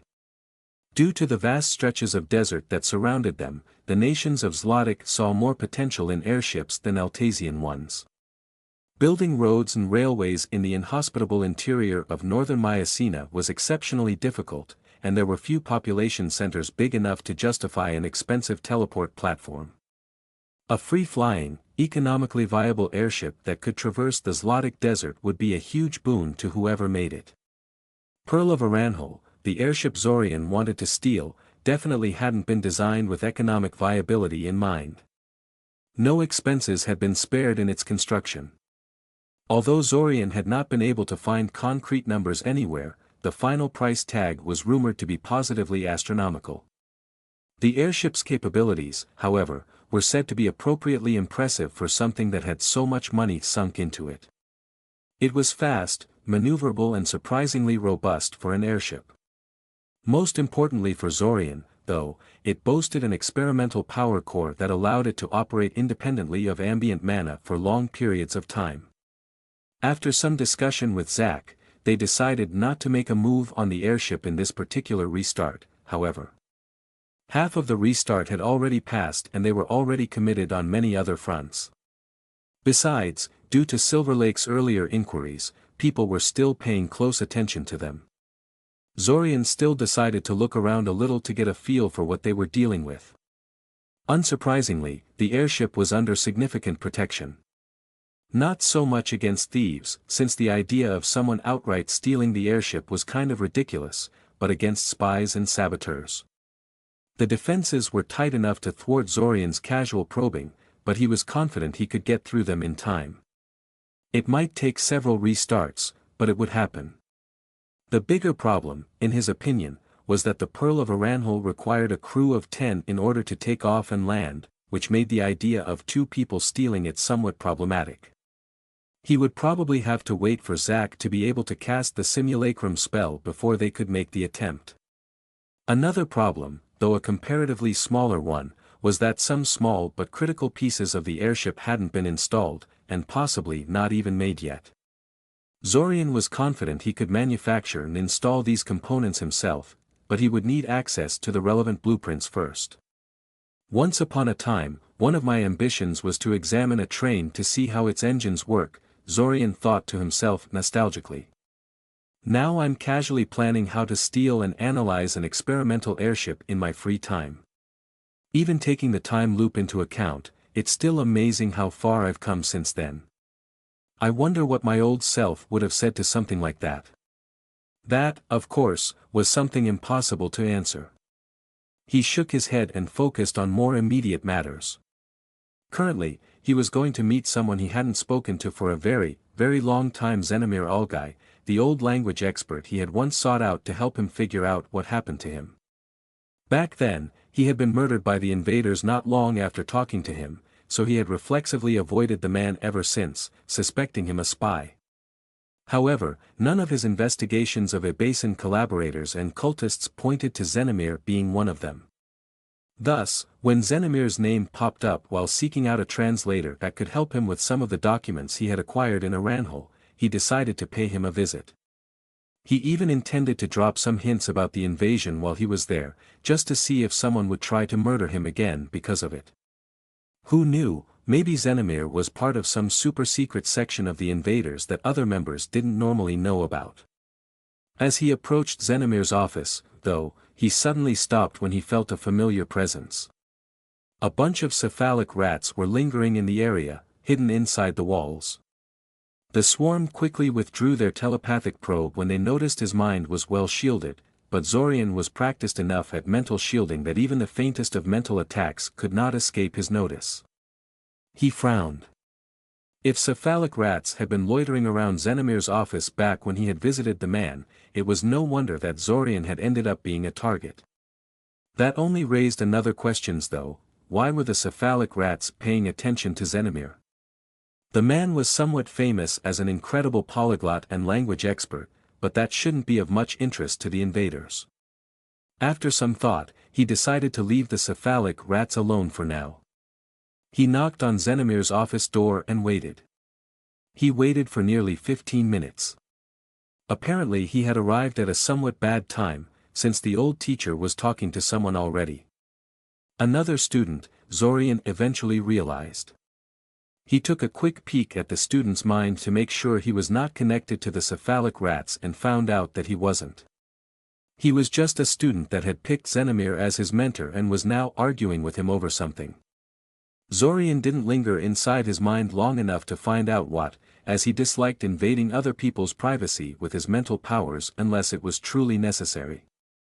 Eventually the meeting ended and Xenomir called him in. Zorian gracefully accepted the man's offer to sit down and went right to business. "I'm here because I was told you could help me translate a highly technical document written in Aranhal Icosian," Zorian told him. "Or at least point me towards someone who is up to the task." "Ah yes, Aranhal," Xenomir said sagely. "They do speak a particularly distinct form of our tongue, don't they?" Can you show me the sample of what you're working with? Zorian took out a few pages of technical writing out of his school bag and handed them to the old language expert. He wasn't worried about Xenomir recognizing them as illegally acquired. Unless he was inexplicably connected to Aranhel's airship construction team in addition to his apparent link to invaders, the text should mean little to him. Xenomir carefully put on a pair of reading glasses and glanced through the papers in silence. Lots of unknown technical jargon, I see. Airship construction materials. My, what an interesting topic, Xenomir mused, before giving Zorian a good-natured smile. I can see why you were referred my way, though it somewhat saddens me that a student of our fine academy did not think to seek me out right away. At the very least I'd give you my initial opinion free of charge, which is probably more than you got out of whoever sent you here. Zorian could tell that the man wasn't really angry with him for this oversight, merely giving him a friendly warning that he had failed to take advantage of his academy membership to its fullest extent. Sadly, while Xenomir was both friendly and polite, the events that transpired after Zorian had talked to him the last time around and the cephalic rats lurking in the walls had made it impossible for Zorian to really trust him. So he just nodded sagely at Xenomir's reminder and moved on. Let me ask you something first, Xenomir began. Is this document that you want translated an isolated thing or are you planning on collaborating with someone from Aranhel on something? The project I'm working on does involve a fair bit of interaction with Aranhel natives, Zorian reluctantly admitted. Thankfully, Xenomir seemed to think nothing of Zorian's admission that he was going to interact heavily with people on another continent. Zorian would think this sort of thing would raise some eyebrows, but apparently not. They spent the next 10 minutes discussing what the translation job would entail. Xenomir asked him a couple of questions about the exact nature of this project he was working on, but thankfully he backed off when Zorian told him it was confidential. He confirmed that this sort of translation job was well within his capabilities, though it would take a couple of days and wouldn't be exactly cheap. None of this was a problem for Zorian, though, and he told the old teacher as much before the man raised another idea. I'm going to be a little bold here, but perhaps simply hiring a person to translate this document might not be the best course of action, Xenomir said. I think you should invest some time in learning the language itself. You'd be amazed how many layers of communication you lose by relying on external translation, and I guarantee your partners will respect you a lot more if you can communicate with them directly. I'm unlikely to interact with people from Aranhel after this project is done, though, Zorian said, frowning. Plus, he was pretty sure there wouldn't be too many respectful exchanges between him and the Aranhel airship construction team, language barriers or no. That's a lot of wasted effort for one job. Learning a language is never a wasted effort, young man, Xenomir lectured him. It develops your mind and expands your horizons. Besides, it's not as if you're starting completely from scratch. Aranhel Icosian is different from standard Icosian, but not unintelligible. That's true, Zorian admitted. It was more like a heavily divergent dialect with a lot of words borrowed from the native language spoken by the people before Icosian conquest. Much like many of the local versions of Icosian on Altazia, really. It would still be a lot of work for someone who isn't naturally inclined towards languages like you are, though. No offense, Professor Algai. Wait here for a minute, Xenomir said, quickly springing up from his chair without waiting for his answer, and then entered a nearby side room in his office and closed the door. He stayed there for over 10 minutes. Judging by the quiet sounds emanating from behind the closed door, the man was shifting around boxes and searching through stacks of paper and books in search of something. Zorian sighed. This was taking way longer than he thought it would. Finally, the old teacher returned to his office, carrying a tall stack of books, folders and loose sheets of paper. He was carrying so much that he had to use his elbows to manipulate the door handle, which he did with the practiced grace of someone who does things like that all the time. He dumped the pile on the table in front of Zorian and pointed at it. Tell you what, young man, Xenomir said. This here is a small selection of dictionaries, translation guides and random notes regarding Aranhal that I had in my storeroom. You just happen to have Aranhal-related stuff in your storeroom? Zorian asked incredulously. Oh, I have all sorts of things gathering dust in there, said Xenomir dismissively. Some of the teachers are rarely in their offices, but I pretty much do most of my work here. So it's handy to have most of my resources close by. Anyway, why don't you take this and see how much of that document of yours you can translate yourself using this as a guide. If you impress me with your work, I promise I'll help you translate the rest of your project for free. Zorian opened his mouth to point out that he'd rather just pay for translation, but Xenomir wouldn't hear it. Free. Xenomir repeated. Do you hate money, young man? Don't be in such a hurry to part with it. I'm not very demanding, don't worry. Just do your best and I'm sure you'll do fine. Who knows, maybe you'll even discover you have a previously undiscovered passion for languages, eh? Zorian seriously doubted that, but he could see there was no use in arguing with Xenomir about this. Besides, now that he thought about it a little, it might actually be useful to get some elementary proficiency in Aranhal. He might need to interrogate the airship construction crew at some point, and that was going to be really difficult if their language was completely opaque to him. Not even mind reading helped in that case, since people's thoughts were heavily shaped by the language they spoke. Very well, I'll give it a try, Zorian relented. Excellent. Xenomir said, beaming at him happily. Still, is it really okay for you to just give me all this? Zorian pointed at the pile in front of him. Some of this stuff looks irreplaceable. It's fine, said Xenomir, waving him off. You look like a serious young man. I'm sure you'll return it all in one piece. Zorian didn't say anything to that. He just stared at the pile of books and paper in front of him, lost in thought, for a few seconds. Well, Xenomir suddenly said, clapping his hands. Is there anything else you wanted to ask? If not. Actually, yes, Zorian said. Are you a member of the cult of the World Dragon? Xenomir's eyebrows shot up at the question. I'm sorry, what? He asked. They officially call themselves the Esoteric Order of the Celestial Dragon, Zorian said. They are one of the newer religious organizations, one dedicated to the worship of the entity that is commonly thought to reside in the center of the world. They have a rather large presence here in Scioria. Are you a member of the order? Ah, I think I have heard something about them once, Xenomir mused, tapping his long white beard with his hand. But no, I am not a member. Why do you ask? Are you an agent of Oquin Abesa? Zorian asked, completely ignoring the old teacher's question. Now wait just a minute here, Xenomir said, finally getting somewhat angry. What kind of question is that? He was being completely honest. He was not knowingly associated with either the Abasans of the cult of the World Dragon. With a small sigh, Zorian reached deeper into Xenomir's mind, casually brushing aside the old teacher's rudimentary mental defenses, and modified his short-term memory to erase this conversation out of his mind. The whole process only lasted less than a minute, due to the relatively trivial nature of the memory edit, after which Zorian withdrew from Xenomir's mind.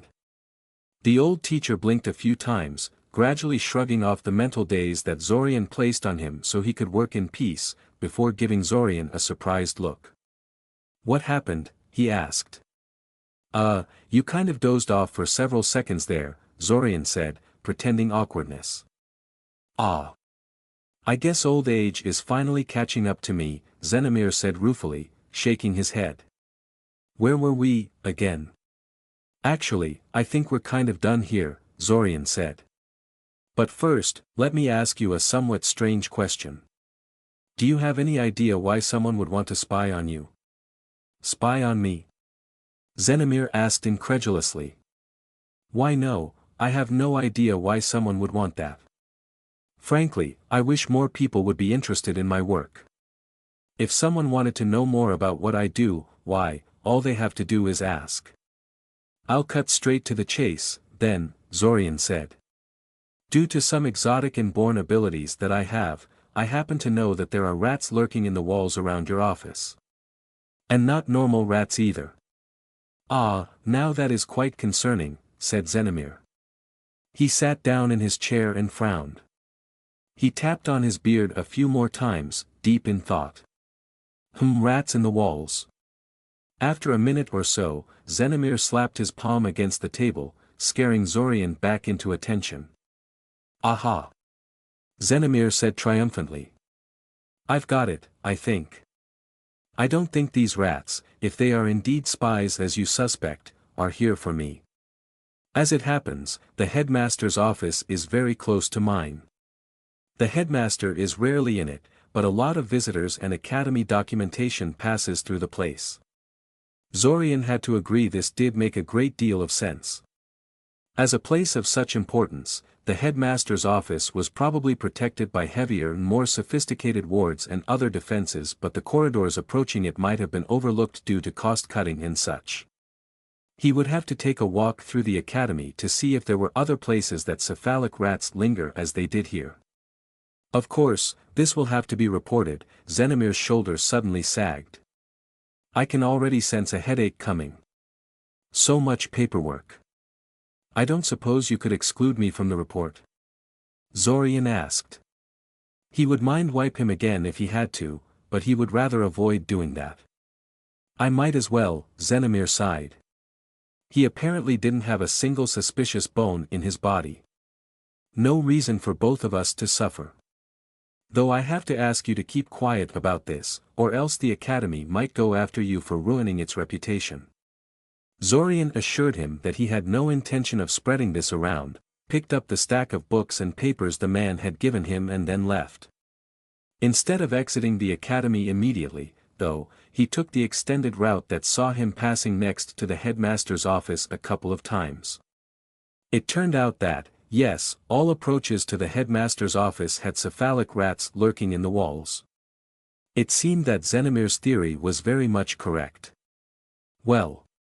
That was one mystery solved. It had been a while since he had solved one of those without raising at least one new question in return. Somehow, it made him feel like he was finally getting close to a solution for all this. In an unremarkable, out-of-the-way cave system situated a healthy distance away from Syoria, Zack, Zorian and 2 Arania were training their magical skills. Zack was tinkering with a large wooden chest, practicing his pocket dimension creation. His ability in this area was slowly but surely overtaking Zorian, despite him dismissing some of his simulacrums and focusing more of his energies on the issue. As far as Zorian could tell, this was purely due to Zack's massive mana reserves and the resulting ability to sustain the mana-intensive training longer than Zorian ever could. Zorian wasn't any more talented or hardworking than Zack was, after all, and every advantage and training method he had was also something Zack had access to as well. It made perfect sense that Zack was pulling away from him in this regard, but that didn't stop Zorian from feeling kind of jealous and annoyed with the situation. A petty part of him was tempted to start hiding some of the relevant shaping exercises and tricks he had found while combing through the various spellbooks and training manuals in order to close the gap somewhat, but he resisted the impulse. That would be stupid and self-defeating. Zack getting better was a good thing. That aside, neither Zack nor Zorian had really progressed far in terms of pocket dimension expertise. The chest that Zack was fiddling with still functioned on essentially the same principles as the marble storing boxes they had practiced with previously.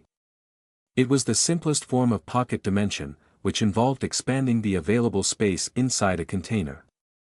Essentially, it allowed a mage to produce an enclosed space that was larger on the inside than it was on the outside.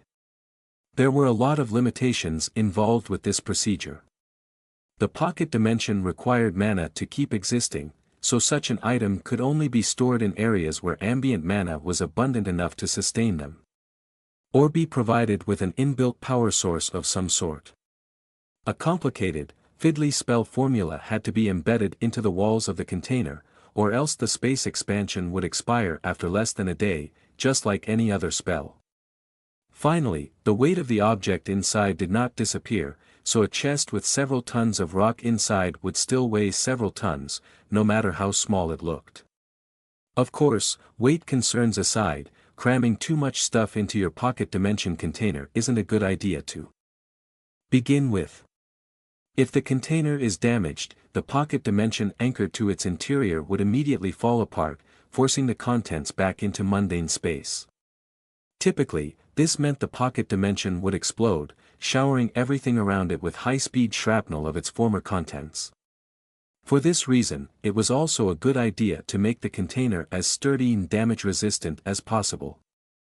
Zack and Zorian learned that very quickly after cramming too many marbles into a box whose bottom could not handle the weight, thus creating their very own marble-flinging cluster bomb. The more time the two of them sank into studying pocket dimensions, the more Zorian realized how incredible the portable palace orb they recovered in Koth was. It had some kind of internal power source that could sustain it indefinitely and made it completely self-sufficient from its surroundings. It weighed no more than a regular glass orb of its size would, and it contained an incredible amount of space and matter inside. Zorian was tempted to dismiss all of this as evidence of divine tampering, except that Silver Lake stubbornly insisted that all of this was potentially achievable through familiar mortal magic. Yes, even the power source thing. Somehow. Then again, she did maintain a rather large pocket dimension with some pretty potent defensive wards in an area that really shouldn't be able to support such. How was she doing that, anyway? Well, it wasn't something that could be figured out by idle contemplation. He put the matter out of his mind for now and focused his attention to the two Arania next to him. Both of them had been sent here by the Silent Doorway Adepts at Zorian's request. Ever since he had become capable of giving them a large list of novel gate addresses and a sizable amount of strategic information about their local region, they became much more willing to cooperate with him and humor his requests. In this case they allowed him to recruit two of their best retrievers. Thieves, basically. Zorian called them Ghost and Veil, though these were only shortened versions of their real names. Ghost and Veil were originally meant to show him how to use his mental powers to infiltrate guarded sites more easily, but he found them to be surprisingly friendly and curious for a pair of thieves and spies. They fulfilled their part of the bargain without any reservations, and were even willing to go beyond what was originally agreed upon provided he traded some instruction and secrets of his own to them in return. As such, they were currently gleefully practicing some of the magic he had given them on each other, steadily refining the somewhat clunky spells that had been converted from the human spellcasting system into an Iranian one and thus suffered from a fair bit of inefficiencies. Zorian left them alone to their work for the most part, only involving himself if he saw them making an obvious mistake, but he made sure to survey the results of their work at the end of each day. When he finally found a way for him and Zack to leave this time loop, he intended to bundle up little improvements like this into one giant package and then gift them to the various Iranian webs that had helped him over the years. As for Zorian, he was tackling something that he had wanted to obtain for quite a while now. He was learning the Iranian skill of going dark, the psychic equivalent of the mind blank spell. The skill was pretty hard to obtain, since the Arania saw it as inherently shady, meaning that most of them weren't even willing to admit they knew how to perform it, much less trade it to someone who could very well be hostile. It was only after a lot of prodding and some high-value trades that Ghost and Veil agreed to teach it to him. Even then, they made him promise in the strongest possible terms that he would use it sparingly. They need not have worried. Zorian had heard enough horror stories about the mage equivalent of the skill to know he had to be careful about this. Mind blank was well known to be insanity-inducing if used on a long-term basis. Mages that left it active for too long became increasingly paranoid, becoming obsessed with imaginary plots and threats. They would inevitably begin to view everyone around them as a threat, alien and untrustworthy, and withdraw from society as much as possible to pursue their own inscrutable goals. There was a highly publicized case a few years back where a very rich mage went down this path and eventually turned his isolated estate into a foreboding death trap filled with layers upon layers of traps, golems, powerful wards and vicious guard beasts. His children were not very amused when they realized he had blown all of his wealth on that and that they wouldn't be inheriting any of the money that they had been counting on. This going dark was harder than he thought it would be, though. He knew that mind blank was a difficult, high-level spell, but he had naively thought that being psychic would negate that somehow. It was a mind-related thing, after all, so why wouldn't his innate talent work on it? But no. If anything, that only made things harder. Even mundane mages felt a surge of wrongness upon cutting their minds off from the world, suffering from vertigo, illusionary static noise and headaches before fully mastering the spell. For psychics like Zorian, though, it was a little like plucking out your own eyeballs because you knew you could grow them back later. Even though one knew that no permanent loss would occur, the very idea just felt wrong on a deep-seated, visceral level. It wasn't easy to make yourself do this to yourself. He was stalling, he realized. He took a couple of deep breaths, trying to calm himself for another attempt. Okay. The 27th time was the charm. He sank his awareness inward, carefully mapped out the borders of his consciousness and then sort of folded his mind upon itself. It was horrible. It can be scarcely described in words alone, but he felt like his whole world had gone dark and confined, pressing down on him. He almost dropped the attempt right there, just like he had so many times before, but he gritted his teeth and persisted. As the borders of his consciousness contracted, getting smaller and smaller, he breathed deeper and deeper, a deep fear welling up from the depths of his soul and causing him to pause.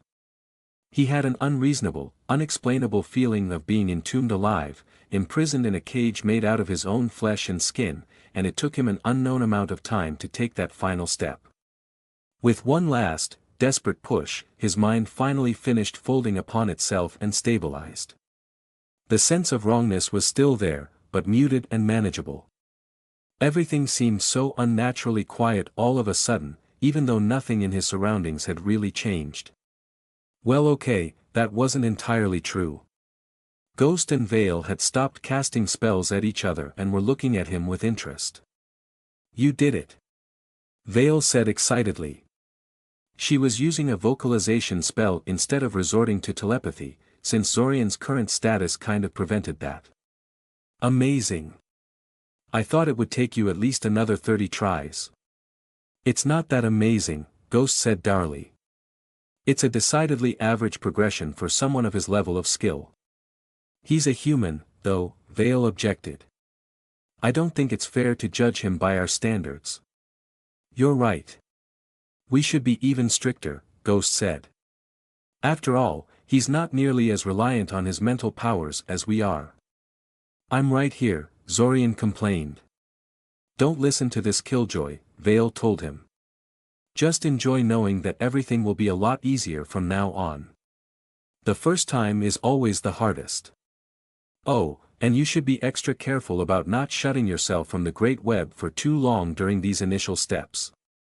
The ability degrades the mind much faster if not done flawlessly, and your first handful of attempts probably won't be that good." "Just like mind blank, then," Zack noted from the side, not taking his eyes off the chest he was working on. "Until you're sure you mastered the spell, it is recommended you keep it on for no more than half an hour maximum." Sure. I'm not too familiar with human time measurements, but let's go with your friend's suggestion on that," Veil said. Zorian nodded absent-mindedly. Frankly, he was tempted to end the effect immediately, but he knew he had to acclimatize himself to it if he wanted to use it even remotely seriously. He was just about to ask the two Aurania if there was anything else he had to watch out when Zack suddenly jumped up and started laughing triumphantly. "It works," Zack said, swinging his chest around and then raising it above his head. It was actually mildly impressive, because Zorian knew for a fact that the chest was quite heavy and not something he personally could swing around like that. "It's finished and it totally works." "What were you working on, anyway?" Zorian asked. Clearly Zack hadn't been working on just another expanded chest, or else he wouldn't be so happy to succeed. "This?" Zack asked rhetorically, shaking the chest held in his arms. "Why, it's an icebox of beer holding, of course. Not only can it hold a large number of beer bottles, it also keeps them at a nice, cold temperature for perfect consumption." An icebox of weight, you made all this fuss about a simple expanded chest with a chilling field added on top. Zorian asked unhappily. Oh hush, you know it's a genius idea, Zack said. Don't be so cranky. I think the mind blank is already affecting you. Ugh. Zorian doubted this was true, but he immediately dismissed the effect anyway. Better to be safe than sorry. There was plenty of time to work on this later. Eventually, after an annoyingly long time, Silver Lake agreed to meet with them again. By then, the investigators she had sent after them had thoroughly disrupted their plans and a lot of the restart had already passed, so they were not as enthusiastic about the whole thing as they might have been. Zorian really hoped this could be avoided in future restarts, somehow, because there was no way they could tolerate these kinds of delays and disruptions on a persistent basis. Surprisingly, she wanted to meet in some public space in Syoria, not in her forest hideout. After some back and forth, they agreed to hold a meeting in one of Syoria's less visited parks.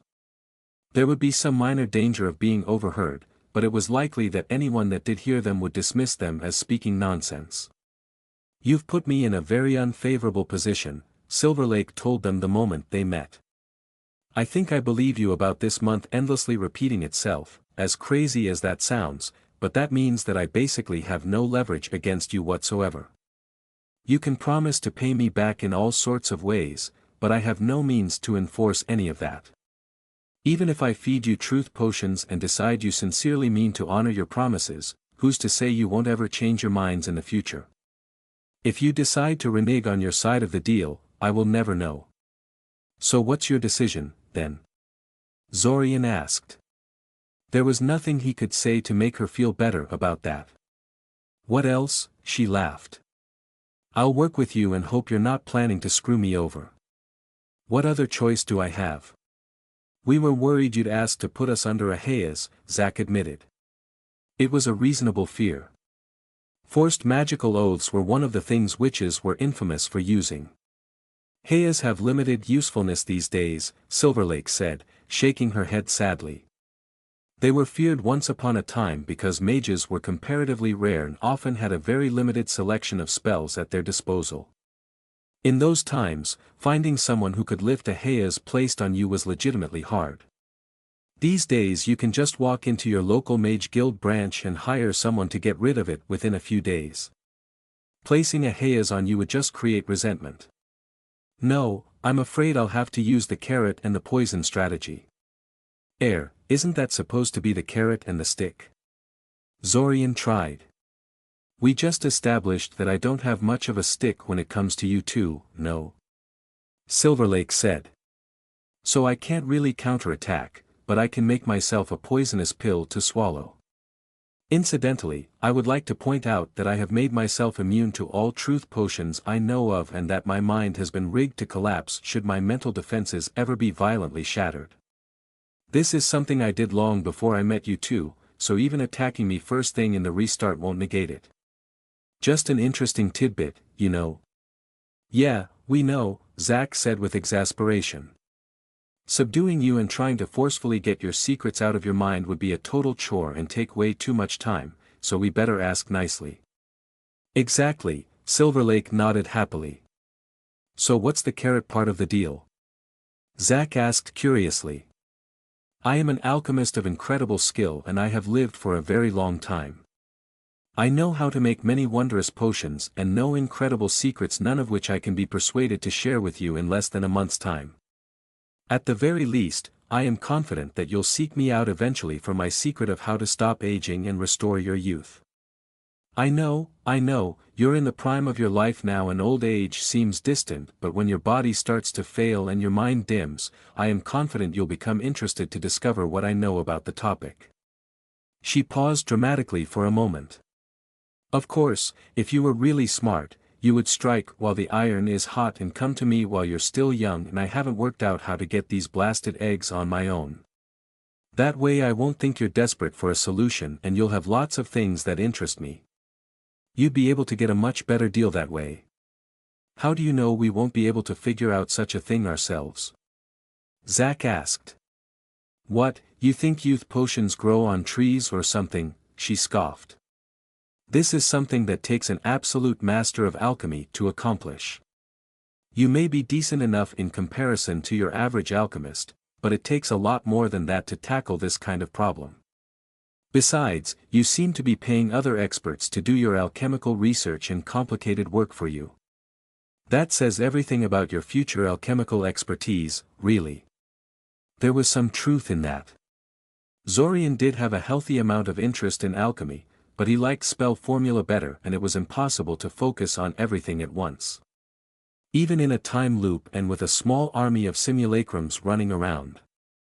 So I guess you're not really interested in refining your eternal youth potion over multiple restarts with our help, then? Zorian asked. Good heavens no, why would I want to do that, she asked incredulously. That would just remove what little leverage I have over you, and for what? I'm confident I'll get it right eventually. I have time, even without the time loop. I've been working on this for a very long time, what's a couple of years more? I see, Zorian said. Well, I am glad you are at least willing to work with us on this. Though I do hope your future selves will not sabotage our work with spying and delay the meeting for most of the month like you have. I don't know about that, Silverlake said, not in the least bit apologetic. Your story is very crazy and requires checking. It's hard to speed that up. Ha, well don't be so sure about that, Zorian said, reaching into his backpack to retrieve a handful of Kale's notebooks that the Morlock boy had given him permission to share with others. Let me tell you about the wonders of notebook transfers across restarts. With Silverlake's cooperation secured, the restart ended uneventfully, the only notable difference being the larger number of notebooks that Zorian was transferring into the next restart. Considering that the orb's memory bank was practically limitless in size, this was not a big deal. The next several restarts were somewhat routine. They were learning pocket dimension expertise from Silverlake, looking deeper into Vaer's ties with the cult of the World Dragon, figuring out the activation procedure of the Bakura gates and the construction methods of the Abasin ones, doing small preparations for the airship theft, experimenting with divine artifacts and sifting through the ruins inside the portable palace orb. Zorian was messing around with mental enhancements while Zack was steadily getting closer to being able to create his own simulacrums. Their various other operations, such as hiring various experts to do research and development for them, also continued at a steady pace. Just like that, another 6 restarts had gone by. Although Aranhal widely advertised their new airship to their own populace and neighboring countries, actually seeing the Pearl of Aranhal took a bit of effort. It was located next to an important industrial town, but wasn't actually in it. Instead, the construction site was placed outside the settlement itself, close enough to be supplied with relative ease but far enough to foil casual visitors. The airship was currently grounded in an oval-shaped holding structure and surrounded by extensive scaffolding. Ringing it was a collection of storehouses, barracks, watchtowers and temporary housing for workers and overseers. Finally, the entire work camp was surrounded by a warded, alteration-made stone wall that stopped minor magical creatures or petty criminals from simply waltzing into the place. Neither this, nor any of the other, more subtle defenses could stop Zack and Zorian from infiltrating the place without being seen, of course. They were currently standing on one of the observation platforms attached to the ship, observing it. Zorian had to say, the Pearl of Aranhal was a beautiful construct. Airships were often depicted as floating seagoing ships, an image that stemmed from the earliest known models, which really were simply modified seagoing ships. Ancient airship creators were working with a lower technological base and less developed economic infrastructure, forcing them to pick an already constructed vessel as a base for their project. Most modern airships, on the other hand, were built from the ground up as dedicated aerial vessels, so they rarely looked anything like a mundane ship. They tended to either have long cylindrical hulls covered in stabilizing fins or be some manner of a triangle. The Pearl of Aranhal bucked the trend there, in that it had a relatively flat, rhombus-like shape. It kind of gave Zorian an impression of a giant leaf. It certainly looked like it should be fast and maneuverable, but it made Zorian somewhat skeptical of the claim it was especially robust and durable by airship standards. Well, no matter. They wanted the ship because of its speed and flight endurance, not combat ability. In any case, the airship's name seemed particularly fitting in light of its current coloration. Its hull was painted in dazzling, pure white, with no overt markings or identifying patterns. This was meant to be only temporary, however. Aranhal intended to decorate the ship further before unveiling it to the waiting public, but they had yet to settle down on what kind of color scheme and decorations to put there. The question seemed quite trivial to Zorian, but was apparently an intensely divisive political question that caused many bitter arguments in Aranhal's halls of power. The current overseer was continually kicking the can down the road in regards to the issue, fearful that whoever lost the dispute would try to cut the project's budget out of spite. What do you say? Zack suddenly said, rocking in place on his heels. He looked quite bored. It's about time, no? Yeah, I guess, Zorian answered. He was a bit nervous, he realized, so he may have been stalling a little. I'll go tell my copies to set the monkeys loose. He reached to his simulacrums through his soul, his ability to use his soul as a telepathic conduit as natural as breathing by now, and gave them a simple, go signal. They already knew what to do. Golden Triclopses were monkey-like magic creatures native to the area.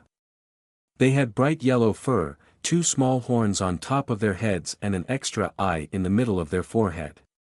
Their third eyes gave them the ability to perceive magic in some strange, hard-to-understand way, which made them quite interested in magic items. Of course, being only as smart as regular animals and somewhat aggressive, their interest tended to be unhealthy for the magic items in question and the humans that owned them. Zack and Zorian had captured several groups of these beasts earlier to set loose as a distraction.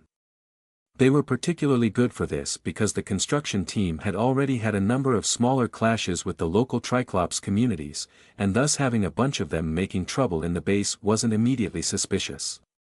They had tried this already in the 3 previous restarts to test the waters, and they knew that the guards would first move to contain the situation before wondering if someone had sent this unusually large group of them here intentionally. By then, of course, it would be too late. After the golden Triclopses were set loose upon the unsuspecting base, Zack and Zorian remained in their current spot for a while, waiting.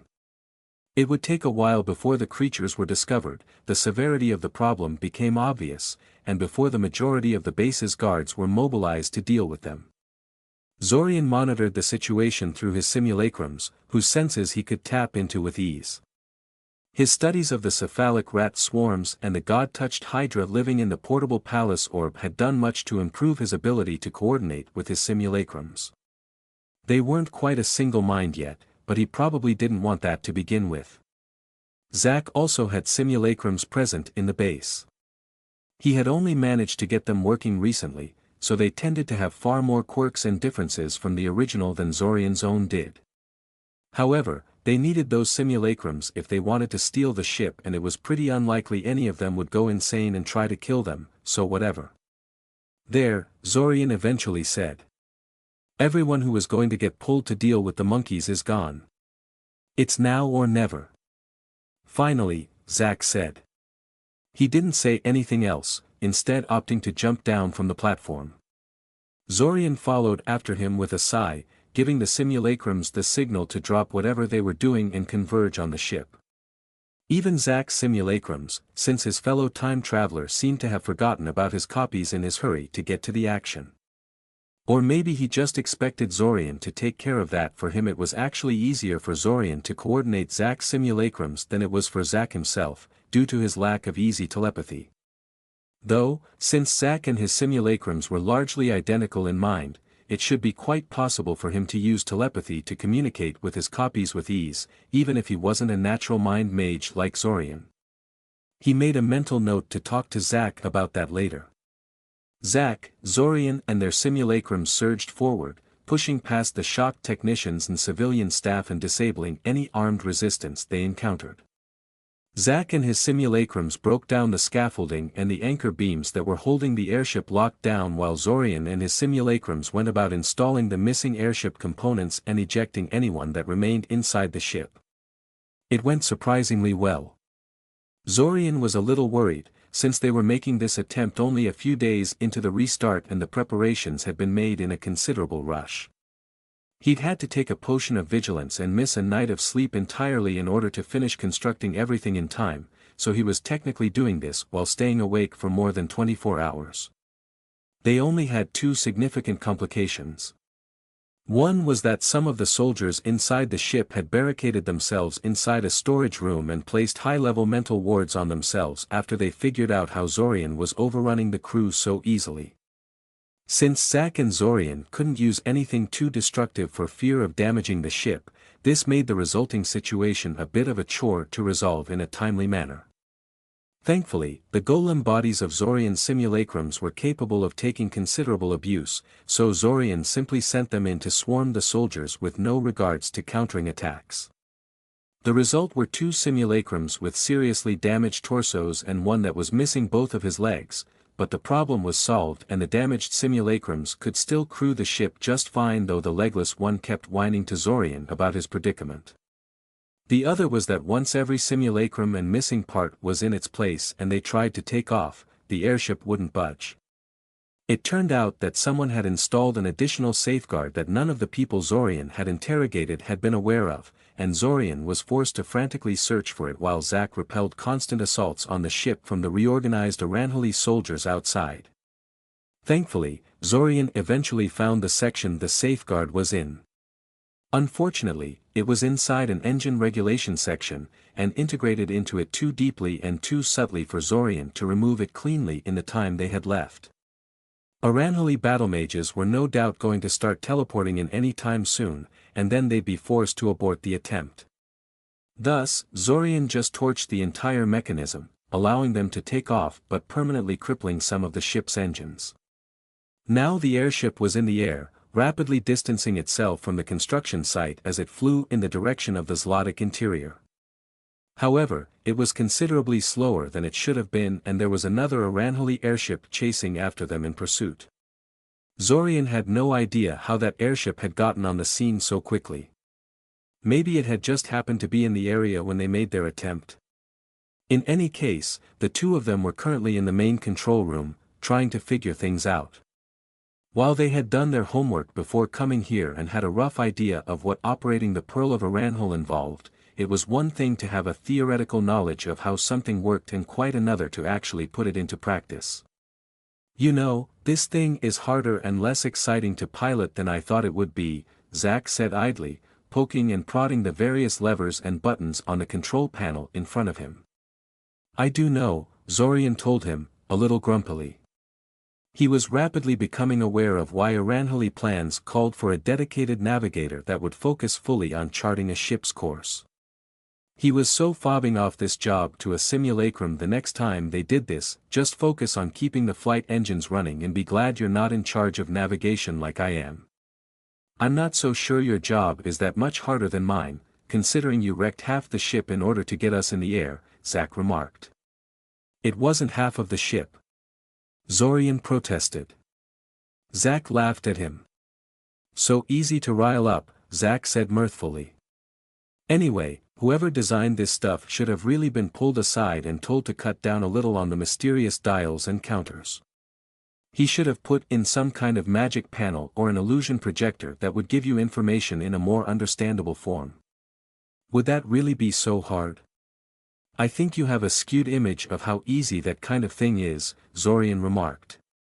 "It's neither cheap nor easy, and it would make it really inconvenient to fix things if something goes wrong.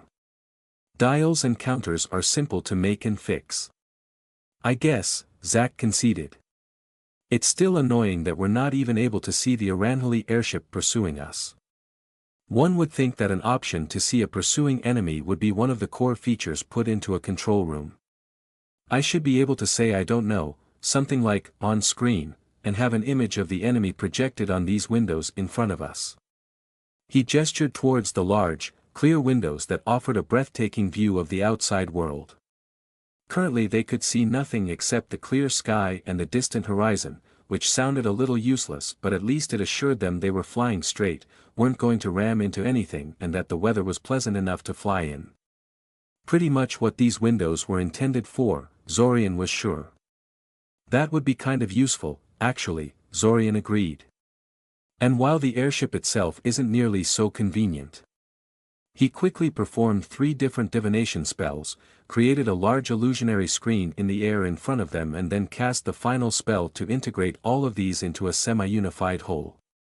The illusionary screen rippled with prismatic colors for a second before settling into a 3-part screen. 2 of them showed a scried image of the pursuing airship in different angles. The third one gave them a downward view from a vantage point high above the Pearl of Aranhal, allowing them to easily grasp the position of the enemy airship in relation to themselves. Nice, Zack praised. The other Aranhal airship was larger and more heavily built than them. It had a more typical cylinder shape. And had a handful of cannons sticking out of its hull. The Pearl of Aranhal, on the other hand, was entirely unarmed. Even if they did have cannons of their own, they couldn't use them, as they lacked the qualified gunners to make use of them. Zorian wasn't feeling very threatened, though. Despite the damage to its flight engines, the Pearl of Aranhal was still slightly faster than the other airship. The design was really proving its worth there. Gradually, minute after minute, hour after hour, they were pulling away from the other airship. Additionally, Zorian had diverted one of his simulacrums to see if something could be done about the damage he had done to the ship's flight engines, and it seemed the answer was yes. In another 2 hours or so, their speed would shoot up and their pursuers would be left in the dust. Not sure if you noticed it yet, but there is another airship in front of us, Zack said, pointing at a distant that had yet to enter into the range of their scrying screen but could be seen through the mundane window of the control room. Do you think they're here by coincidence or? Crap. Some frantic divinations quickly revealed that the third airship was most certainly not there on accident. It was moving to intercept them, and both it and their old pursuer were making minor course adjustments in order to box them in better, apparently coordinating their moves. The strange thing was that the new airship wasn't even owned by Aranhal, it belonged to the neighboring country of Mesner. The 2 countries didn't exactly have the best relations with one another, so Zorian couldn't help but privately wonder what Aranhal had promised to the other side in order to get them to help out. A lot, probably. They really didn't want to lose the Pearl of Aranhal, it seemed. Previously, when Zack and Zorian were securing the Pearl of Aranhal and fleeing the scene with their ill-gotten gains, they had been trying to treat their enemies with as much mercy as possible. The Aranhal soldiers posted on the construction site were perfectly justified in being outraged at them, after all, so the 2 time travelers tried to disable their enemies non-lethally. To Zorian's knowledge, nobody had actually died during the theft itself, though some people did get seriously injured and the golden triclopses might have killed someone after they had left. They even left the pursuing airship be, preferring to flee rather than destroying them, as they very well could have. However, having been caught between 2 airships like this meant they could no longer afford to treat the situation with such velvet gloves. Guided by Zack's and Zorian's hands, the Pearl of Aranhal promptly turned around to confront the Aranhali airship that had been pursuing them. If they had to fight, it was better to tackle their enemies one by one than wait for them to catch up to them together. The Aranhali airship did not fear a confrontation. It knew that the Pearl of Aranhal was unarmed, and that Zack and Zorian were running it on a skeleton crew.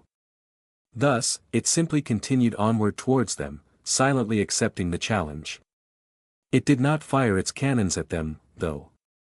Instead, 6 holes opened up in its hull and released a dozen or so giant eagle riders towards them. The eagles were overloaded with passengers, visibly straining under the weight of men they had to carry, but they flew fast nonetheless. Simulacrum number 2 stood on the outer hull of the Pearl of Aranhal, studying the scene dispassionately. His legs were glued onto the surface of the airship to keep the wind from sweeping him away, and his golem body was unbothered by the cold.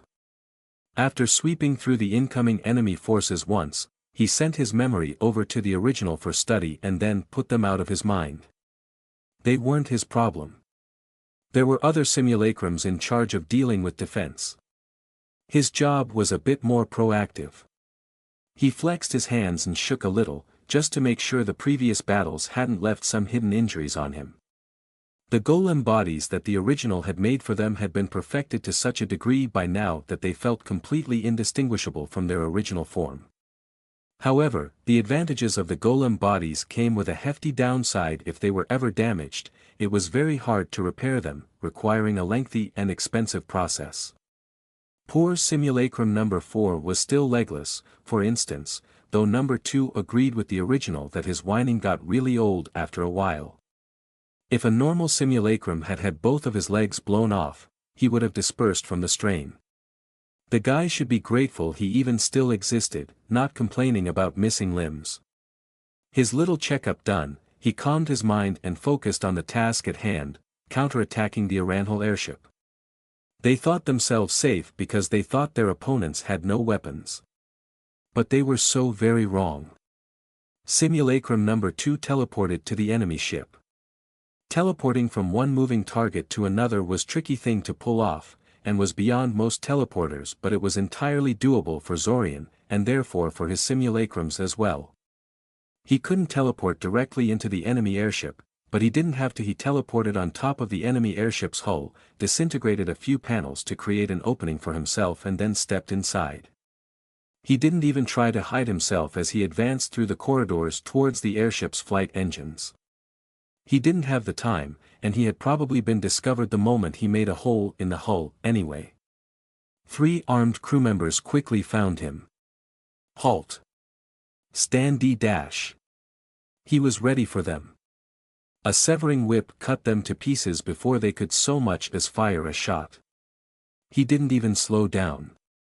He simply sped up, his divination spells having successfully mapped the interior, showing him where to go to reach his destination. The severing whip trailed after him, attached to his arm, and when he came upon another group of people he used it to cut them down as well. It was a very efficient spell. The whip, once created, was pretty cheap to maintain, but one that was rarely used due to its short range and the possibility of the caster slicing their own limbs off if they didn't have complete control over it. A bit brutal, admittedly, but the culmination of his task here involved crashing the entire airship. Most of these people would end up dead in the end, no matter how you sliced it. A hail of bullets impacted his chest, but he simply ignored it, not even bothering to shield against them. His golem body was tough, able to shrug off minor attacks like those with ease. Spending mana to defend against things like that would be a waste. When a dazzling, spinning bolt of fire swerved around the corner to slam into him, though that he shielded against. The explosion was massive, blowing off all nearby walls and setting the air ablaze. If simulacrum number 2 had to breathe, this would have been a pretty devastating opener. Even as it was, it knocked him a little off balance, and the mage that cast that spell soon rounded the corner to finish him off, before the aftershocks had the chance to die down. The man moved incredibly quickly, using some strange telekinetic magic to skate across the floor at high speeds. He was big and muscular, sported an impressive mustache, and wielded a large saber in his hand.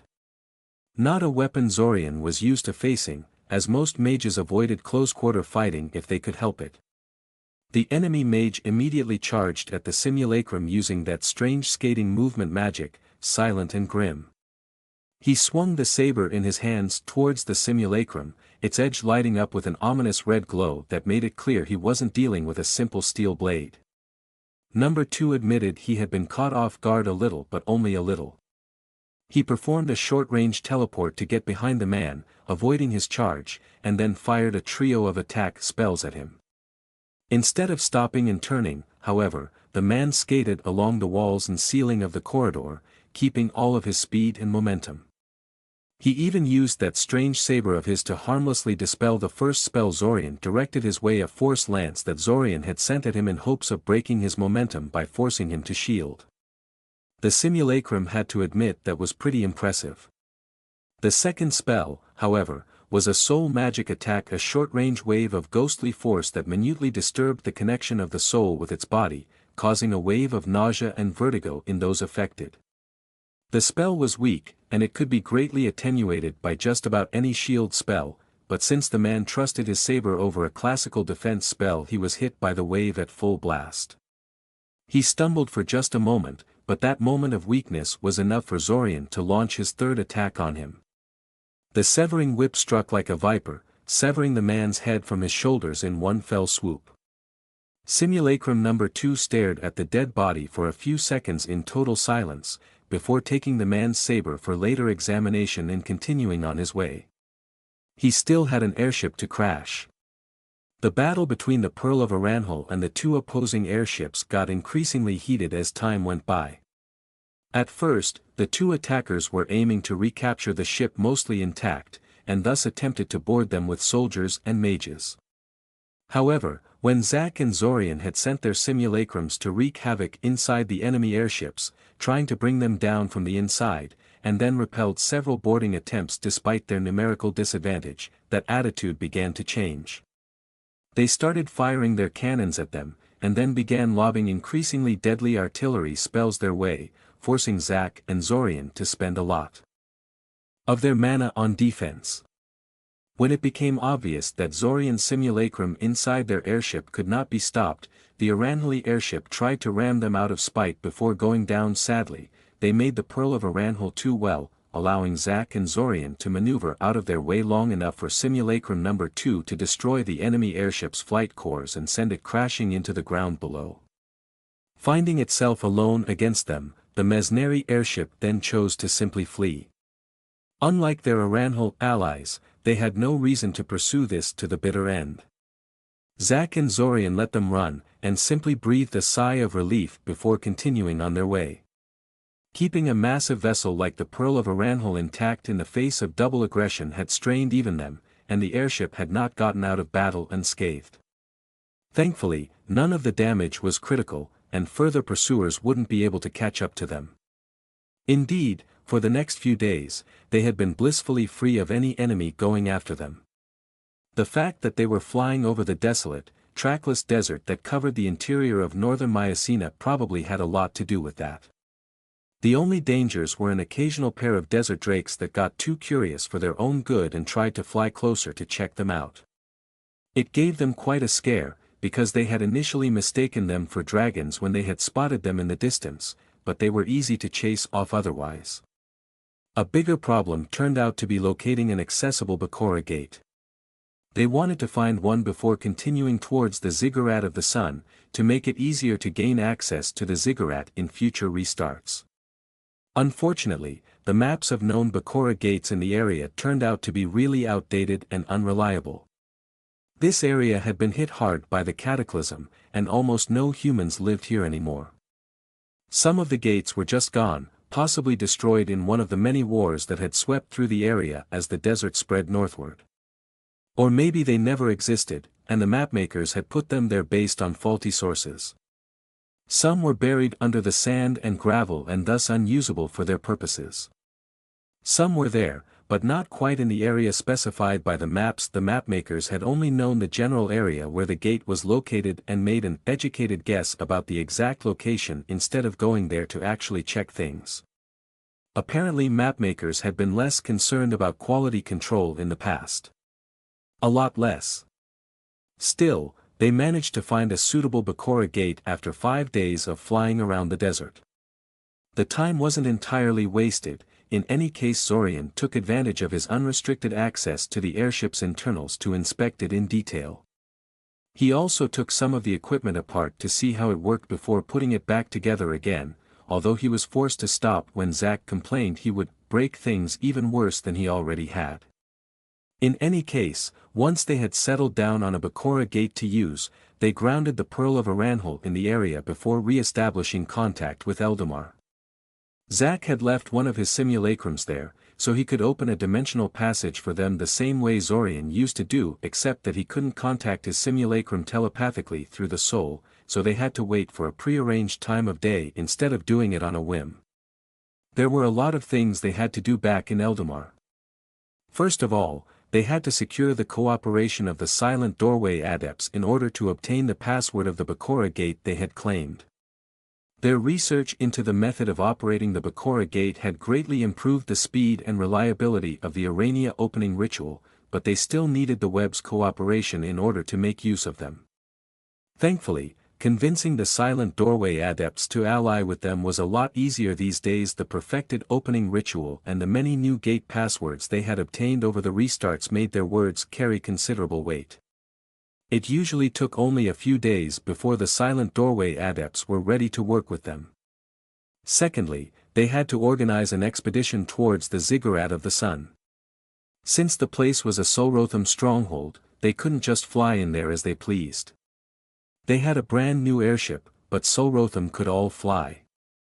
They had to scout the area, see if they could get Alanik on board, repair the Pearl of Aranhal and Zorian simulacrum golems, and then come up with a plan of approach after they had seen what they were working with. Thus, Zack and Zorian reluctantly left their new airship out there in the desert, guarded only by a few simulacrums, while they went back to Eldamar to prepare things. Hopefully nobody would try and take it while they were occupied elsewhere. The room was packed. Everyone who was a part of their conspiracy, as Zack called it, was there: Kale, Taven, Svim, Alanik, Daimen and Silverlake. Silverlake had never taken part in these kinds of group meetings in the past. While they had managed to convince her the time loop was real and come to an agreement with her, she clearly didn't trust them very much. She instructed them in pocket dimension creation, and she worked with them to decipher the nature of the primordial prisons and the manner in which they were connected to the time loop reality and the real world, but she also kept trying to covertly spy on them, and she was leaving coded messages to her future iterations inside her notes. Zorian couldn't figure out what those coded messages were saying, but he was sure they were there, even if Silverlake kept insisting he was just paranoid and making mountains out of molehills. She also stubbornly refused to make use of the time loop to work on her youth potion, but Zack and Zorian cared a lot less about that than she seemed to think. In any case, the result of all this was that Zack and Zorian were both leery about trusting her too much and kept keeping her out of their greater plans and group meeting as such.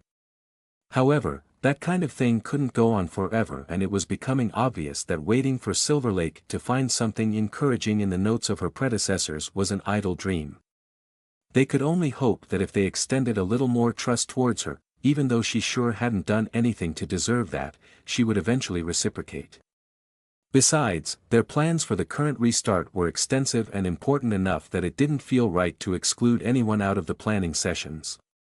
It was interesting, though Zorian had expected Silverlake to make a remark about Kale, since the Morlock boy had indicated they had some kind of prior knowledge of each other when he had sent Zorian to talk to her, but Silverlake didn't seem to notice him. It wasn't that she was deliberately ignoring him as far as Zorian could tell, she just didn't seem to perceive him as important or familiar. Perhaps she just didn't connect the person with the face in front of her. Kale had no doubt been a child when they had last met, and he was a teenager now. Regardless, while Silverlake did not recognize Kale, she definitely recognized someone else, Alanik. What was more, Alanik clearly recognized her as well. They faced off against each other for a full 5 seconds after they saw one another, just staring at each other. Not saying anything. Then they looked away and pretended nothing happened. Since they didn't say anything, Zorian pretended not to notice. Currently, everyone was staring at Zack and Zorian with a complicated expression, momentarily struck speechless. "That was you!" Daimen exclaimed incredulously. "You're the ones who did that airship theft that all the newspapers are talking about." "That's us, yup," Zack said, nodding proudly. "We're awesome." "That's," Daimen said, grasping for words. "Reckless," Svim supplied. "Stupid," Taven offered. "Your idea," Zorian said. "Yeah, exact," Daimen began, before registering what Zorian had said. "Wait, what?" "Yup," Zorian nodded seriously. "Totally your idea." "I assume you had a reason for doing that, then?" Alanik prompted. "Of course," Zack laughed. "We had the best reason. Gather round, children, Grandpa Zack is going to tell you all a story." Over the next half an hour, Zack told everyone involved what the point behind the airship theft was. Zack being Zack, he focused more on describing the exciting parts of the airship battle than the strategic goal of the theft, or their reasoning, but he did eventually manage to get the point across. They needed the airship in order to locate all the key pieces in time. Without the Pearl of Aranhal, traveling across the Zlotic Desert to reach the Ziggurat of the Sun would probably require multiple restarts due to the hostile environment and a lack of human towns where they could hire teleporters at. Additionally, they eventually needed to reach Blantyre to collect one of the pieces, and traversing the vast amount of ocean that separates Blantyre from the nearest human landmass in less than a month would be nearly impossible through alternative methods. It's more than that, though, Zack continued. Not only is the airship we stole absolutely critical in getting us out of this time-looping reality, it is also important practice for another theft that needs to happen. More thefts, Mr. Novita? Svim asked him, raising an eyebrow inquisitively. Well, yes, Zack said. After all, the dagger is held inside Eldamar's royal treasury. Oh heavens, Taven groaned, burying her face in her hands. Zorian, are you seriously going to break into the royal vaults? Kale, who was sitting next to her, chuckled quietly. He kind of has to, doesn't he? He said, sounding a little amused. Since you're mentioning this now, I'm guessing you intend to make the attempt at the royal treasury in this very restart, then? Alanik asked. Yes, Zorian confirmed. Additionally, we also intend to try and wrest the crown from Quatakikl, the ancient lich fighting for the Abasins. Potentially, we could gather all but one of the key pieces in this very restart. I doubt we'll succeed in getting them all this time. Hell, I wouldn't even be surprised if we fail to get any of them, but it's good practice and it should at least tell us what areas we're lacking in and what we need to work on to succeed next time. I see, Alanik sighed. I will be frank, I am not very comfortable with condoning such an act of treason. Considering what is at stake here, I will not stand in your way, but you should not count on my help in this regard. Ha ha. Silverlake suddenly cackled. So righteous and serious. This is too funny. I still remember how you came to me back then, a budding little necromancer full of ambition and anger, asking for my help. It's really hard to reconcile that memory with what you ended up becoming. A necromancer and a thief became a fervent priest and a patriot. Now I've really seen everything in the world. Alanik stiffened slightly at her words and then gave her an angry glare. Silverlake just grinned cheekily at him. Taking a deep breath, Alanik rose from his seat and gave Zack and Zorian a frosty look. I think it would be best for everyone if I did not participate in this meeting anymore or any other meeting where you planned how to best rob Eldamar's royal family, Alanik said. And while I realize more than anyone that desperation can make one do things they rather wouldn't, I have to warn you that you're making a mistake by working with this old ghoul. You're playing with fire. She will stab you in the back in a heartbeat if she thought it would benefit her. Ah, I love you too, my little necromancer, Silverlake said sweetly. Alanik did not bother to respond to her, or even look at her. He simply turned around and left the room. Not quite stormed off, but it wasn't quite far from it. Zorian resisted the urge to bury his face in his hands. It always had to be something, didn't it? A long, uncomfortable silence descended on the scene. Only Silverlake seemed entirely comfortable with the situation, humming happily to herself and idly examining one of the experimental potions Kale had made. The meeting was happening in one of the alchemical workshops Zorian had made for the white-haired boy, so there were quite a few of them lying around. So, Silverlake eventually began. You were saying something about an ancient lich?